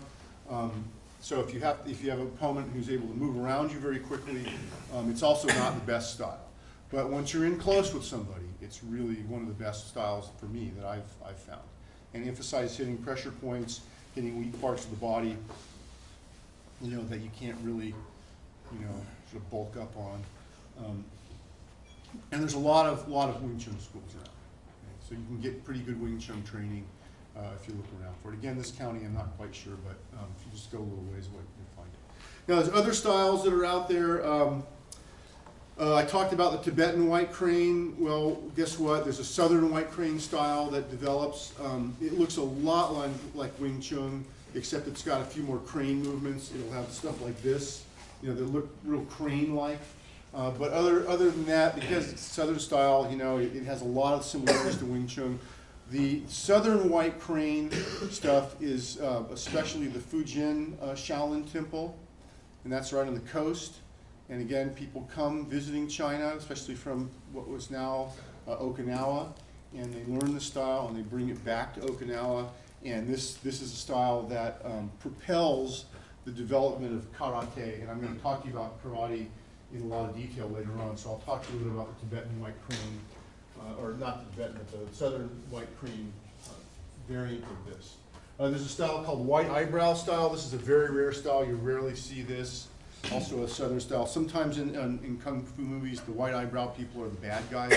The regular, people who do martial arts from Shaolin, they have this bow, right? You guys know, seen this, right? This is the scholar and the warrior meet together and they come together in harmony, right? And so you have the right hand fist and the left hand cover, right? The white eyebrow guys do it backwards, right? Because they're the evil white eyebrow, right? So they go backwards, right? They have to be backwards, right? So sometimes you'll see them as the bad guys in the kung fu movies. Very interesting style. Again, it looks a lot like the other southern styles. And other ones that are more esoteric, Choi Mok, Hung Foot, dragon style is a very interesting dragon style you don't see very much. Southern Mantis, I mentioned to you already, and this is a style that you can study in Ventura County and get very good instruction here. And then the Phoenix Eye fist, you have these weird fists here that you do, also looks very Wing Chun-like. Okay, so these are the kind of southern styles you'll see. One thing in Wing Chun, I talked to you a little about Wing Chun, one of the training things they use is a wooden dummy. They also use wooden dummies in other Shaolin-derived styles. And theoretically, at some point in the Shaolin Temple, when you graduated supposedly from the curriculum, you had to go through a gauntlet. And it would have these spinning dummies, and they'd have knives on them and stuff, and you have to fight them. And again, if you see the movie 36 Chambers, that's what the movie's named after. There was 36 rooms you had to go through and fight these various things. Some of these spinning wooden dummies with knives on them and stuff. So wooden dummy practice was known in other Chinese martial arts. I think the Choi Li Foot people use them. You see them other places. But Wing Chun, this really became famous in Wing Chun. You have this wooden dummy. It's usually made out of a hard wood like mahogany. And it's got these projections from it for arms, and it's got this projection like a leg. And you do the kuan, the forms, on the wooden dummy as if you're attacking somebody. And so it's a very nice way that you can practice individually in a very realistic fashion. And the wooden dummy is really, I really missed having the wooden dummy. I used to love practicing the wooden dummy. Have a hard day at work, I'd be frustrated. I'd just go and hit that dummy as hard as I could. It was just great, And you build up hand strength, you build up resistance. You're punching a mahogany thing. You might have a little leather, covering over the part you hit, but I mean, you're really, building up your hands and things like that. Great training tool. Very common. I think I might have a video of this you can see what this looks like. Oh, this is from Ip Man movie. So I'll show you this is a little clip of Wing Chun. This is from the Ip Man movie.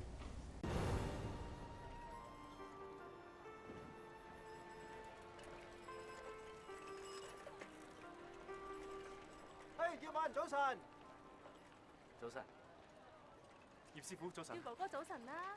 早晨，早晨啦。我識佢哋嘅咩？葉問，早晨啊。呢個肯定唔識。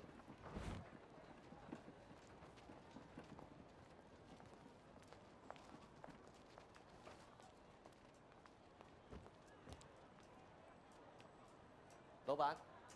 我唔係老闆，我係呢度嘅管事，有咩需要？要幫朋友買啲藥。入得嚟藥材鋪，梗係買藥㗎啦，細路。去雨山去雨高，邊樣見效快啲啊？做咩啊？佢受傷啊？點解會受傷㗎？打交啊？梗係打交啦，俾邊個人打啊？我打傷佢嘅。咁就話係你個朋友？ 打完交咪變成朋友咯。咁你點解要打佢啊？老闆啊，不如你帶佢嚟。帶佢嚟敷藥。敷藥？帶佢嚟俾我打多佢一鑊啊！等佢以後唔好話我哋中國人係猜啲是非。誒，你點知㗎？你都同學仔講㗎嘛。而家啲街坊個個都知道你個名叫做葉問啊，你就威啦。細路，你學詠春㗎？ 詠春正宗，佛山贊先生第二代傳人。聽你咁講，你係炒全華個徒弟嚟啦？係啊，我仲以為乜嘢正宗，以為你跟五梅書大學嘅添。學咗幾耐啊？琴橋學完未啊？標指又學過未啊？咦，老闆，你都學過詠春㗎？誒，第一，我講過我唔係老闆，我係呢度嘅管事。第二，我係學詠春嘅，但係唔知係咪正宗，有冇興趣玩兩下啊？下次先啦。下次就冇時間啦，係就而家嚟。唔好啦啩，萬一有咩損傷。誒，咁你即係睇我哋啲老人家唔起嘅啫，嚟啦！本事先生。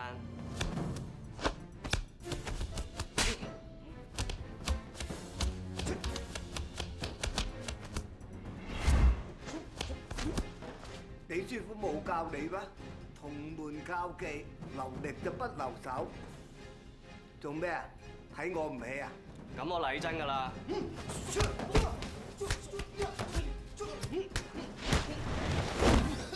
細路，你冇嘢嘛？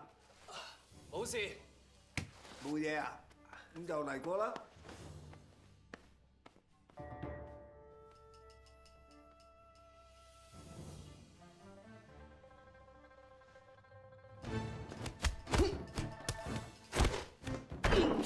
跟住我啲藥啊！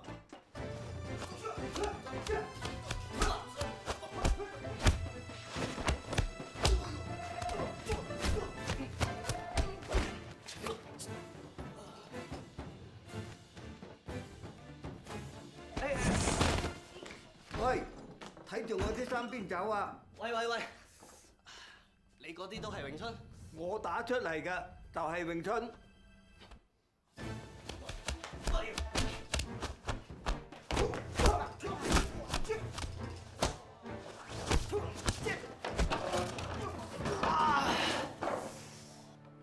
你嗰啲唔係詠春，師傅話詠春係手打7分，腳踢3分嘅，專攻下山路。唔好賴師傅，冇錯，傳統嘅詠春係以手為主，但係唔能夠一成不變嘅，變化咗嘅詠春變得更加靈活，有腳法，有術法，一招多用，招招實用。你知高人尊姓大名咧？我叫做梁碧，佛山人個個都稱我做先生碧。李書公梁贊就係我嘅伯爺。嚇！原來係師叔啊！咁我啲詠春仲算唔算係正宗啊？師叔真係風趣啦！細路，後日你再嚟呢度揾我啦。後日嚟呢度？你唔想學嘢咩？哎呀，梗係想啦！但係讀書期間冇咩多餘錢交學費。我有話要我收你學費咩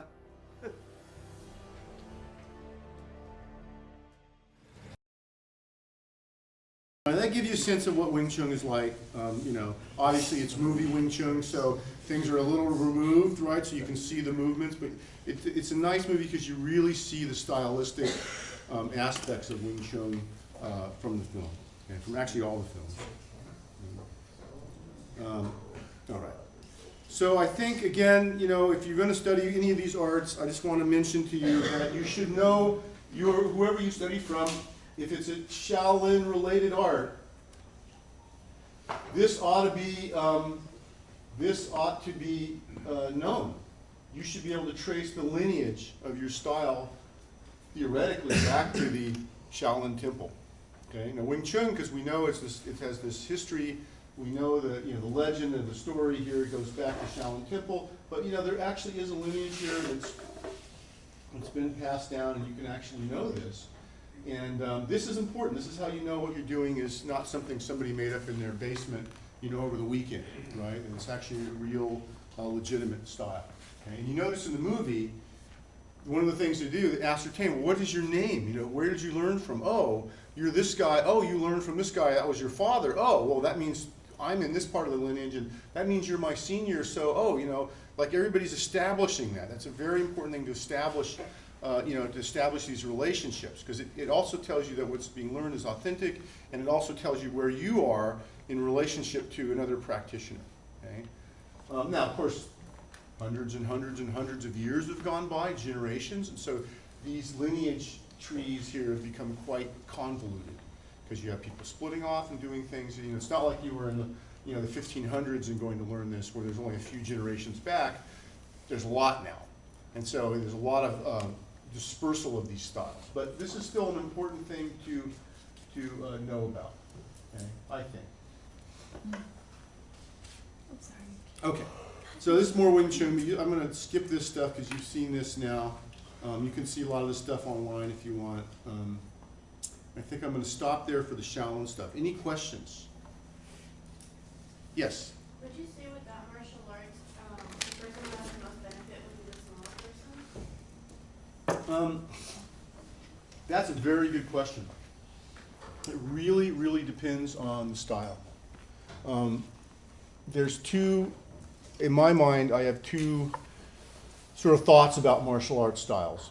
And one is a style that is, there's some technique, but really, the bigger, stronger, faster person is going to benefit. The person who conditions really well and has the better, the technique, how well you're able to do the technique is dependent on how strong you are, right? Bigger, stronger, faster. And so this bigger, stronger, faster person in those styles is usually going to win, okay? And then there's other styles that are designed for the smaller, weaker person to at least to be able to defend themselves. Not necessarily win the fight, but at least be able to defend themselves to the point where they can get away. And those styles rely more on technique. And the technique in those styles, in my opinion, is usually much more difficult. It also, a lot of those styles traditionally have also required or included getting the bigger, stronger person off balance. Either having them put too much energy into something and using their energy against them, or somehow being able to very subtly knock somebody off balance. Because it doesn't take a lot of energy necessarily to knock somebody off balance if you do it just right and you apply physics just in the right way. You strike at them just at the right point when they naturally might be off balance. But those techniques are a lot more difficult. And I think you can look at martial arts and you can find the ones that require more of that technique stuff for the weaker person to overcome the stronger person tend to take longer to learn. They tend to take more, the techniques are more difficult, as where the bigger, stronger, faster is just getting in shape and muscling up. And there's nothing wrong with bigger, stronger, faster, and especially if you're a big person and you're a strong person and you don't mind working out and keeping that up, those are perfectly good. And I would say, predominantly what you see in the martial arts world now, and I'm editorializing a little bit so you can take this with a grain of salt, but predominantly what you see in the martial arts world now, at least what's out there for public consumption, is the bigger, stronger, faster styles tend to be predominant, right? So MMA is a good example of this, Thai boxing, good example of this. Even Brazilian Jiu-Jitsu, as is practiced by MMA people, tends to be a bigger, stronger, faster style. I think traditionally, Brazilian Jiu-Jitsu and, Japanese Jiu-Jitsu, they edge into the more subtle stuff. And certainly when you get back far enough, you look at Judo or you look at Jiu-Jitsu back in the day, it was all about very subtle stuff. But even Judo now is bigger, stronger, faster. They don't do the moves very subtly, they just overpower the guy. So anything where you're overpowering the other person tends, I think the technique tends to be not as difficult to learn. I guess that's a nicer way of saying it. Again, I'm not making a value judgment, both are good. If you're a big, strong guy, for instance, is it really worth your while to learn some sort of subtle technique that, that a smaller person would do? Maybe not. Maybe it's just, good idea to stay in shape and condition and be bigger, stronger, faster, right? Now, when you get to be 70 years old, we have a different story. And the problem with bigger, stronger, faster is that it doesn't age well, right? How many, 50-year-old Thai boxers do you see out there? Competitive Thai boxers, 0, right? But how many 50-year-old, Aikido masters are there? Well, there's a few, right? And they're pretty damn good by the time they're 50, right? So it just depends on what you want out of the martial art, right? What do you want out of it? Bigger, stronger, faster also makes for better spectacles. It makes for better fights to watch. It's more interesting, right? Because you want to see Clash of the Titans, right? You want to see somebody doing this kind of thing. And suddenly the guy's on the ground, with the thumb on his neck, right? And that's boring, right? You want to see smash, So what do we watch on TV? We don't watch, Aikido people like throwing each other around. We watch MMA, right? That tends to be the more fun part, okay? And again, you know, we look at these professional athletes, they can really take bigger, stronger, faster to an insane level, right? An absolutely insane level. So it's a perfectly legitimate way of doing things. But just so there's a dichotomy, in my mind there's a dichotomy there. And then there's this tremendous amount of gray area in between. Tremendous amount of gray area in between. You know, just unbelievable amount. And we can talk more about that as we progress through the semester. Yes? So would you say like Wing Chun is more for like small? Yeah. Originally, Wing Chun is for smaller people in smaller spaces. You know, it doesn't mean that it's not a good style for you, right? Especially women, right? Because if a guy is going to attack a woman, what is he going to do? Some guy's going to try to attack you or rape you or whatever, right? What is he going to do? He's not going to sit out here from a distance and throw a long kick at you, right? No, he's going to come in like, hey, you know, right? Do this kind of thing, right? And so that's great. If you do Wing Chun, you want him to come in nice and close because that's when you can really get it, right? You want to do Brazilian Jiu-Jitsu because, you know, guy comes in and grabs you, that's like a gift to you in Brazilian Jiu-Jitsu, right? You take him down and then start submitting him. I mean, you know, those styles depend on that close-in aspect, right? And so for women, because the way women are typically attacked a lot of times is one-on-one, not all the time, but usually, sometimes it's one-on-one, one guy coming in, and usually it's a big guy and he's trying to pull you in. Those styles are very good because they work very close in. Right? That's not to say that you can't be a woman and do Taekwondo and the big guy's coming at you and you can jump up in the air and do a spinning kick and kick him in the head. Yeah, you can do that too, right? That also may work, but that's going to require, you know, a different mindset. Okay? It may work. It may work. Okay? Generally, what I recommend is everybody should cross-train and they should be good at all distances of fighting. Okay? I'm a big believer in cross-training, by the way. I haven't said that already. Yes? One thing I noticed with the clip, and you know, I'm pretty sure this happened in real, you know, in real life, not just the movie, but he basically essentially went from one style of martial art and then started studying with another master, so to speak. Yeah. Yeah. Well, would his previous mentor like take offense to that? Yeah, maybe. Yeah. I mean, you know, the thing is, there's a lot of this kind of rivalry in martial arts. And then again, when somebody innovates, and this guy, supposedly Ip Man's teacher innovated a lot. He added a lot of, you know, different things into Wing Chun. And, you know, yeah, there are a lot of rivalries and a lot of, you know, problems start over that thing. And that's part of the history of martial arts. You see a lot of this stuff going on, that there's innovation. The martial arts aren't static, but they're living. And they evolve, you know, with the times, right? They evolve and they become, they change, you know, depending on what's going on at the time. They evolve, they get better. A lot of the martial arts we're going to talk about this semester, especially the modern versions, are maybe traditional, but they've evolved over time, right? They've evolved into something. And so again, another thing I recommend if you're going to practice a martial art is you look for a martial art that's a living martial art, that's still evolving, that doesn't become static and the concrete hasn't already dried. I think that's really, really important too. Not that anything, the static one may be perfectly fine, but at some point, you know, no martial art is perfect. And so if the martial art has the flexibility to adapt to, you know, whatever world you're living in, then that may end up being better for you. So I like ones that are still living, right? The sword style that I do, I'm going to talk to you, I'm going to give you guys a whole lecture on the Japanese sword. The sword style that I do, the teacher is still evolving the style. And it drives us nuts because we learn something a certain way and then he comes back a few months later and says, oh no, now you got to do it this way. We're like, we just learned it the other way, you know, like, pull the hair out. It's really frustrating. But then he'll explain to us the reason he's doing it is because the technique will work better, right? He actually is trying it out, seeing what it works, and he finds something that works better, he changes it, right? So it's actually a really cool thing to do that, you know, to be able to, you know, be able to constantly test the thing to make sure it's still viable. It's still viable. You know, it's very, very nice. So you don't see that very often. Most people get sort of concretized.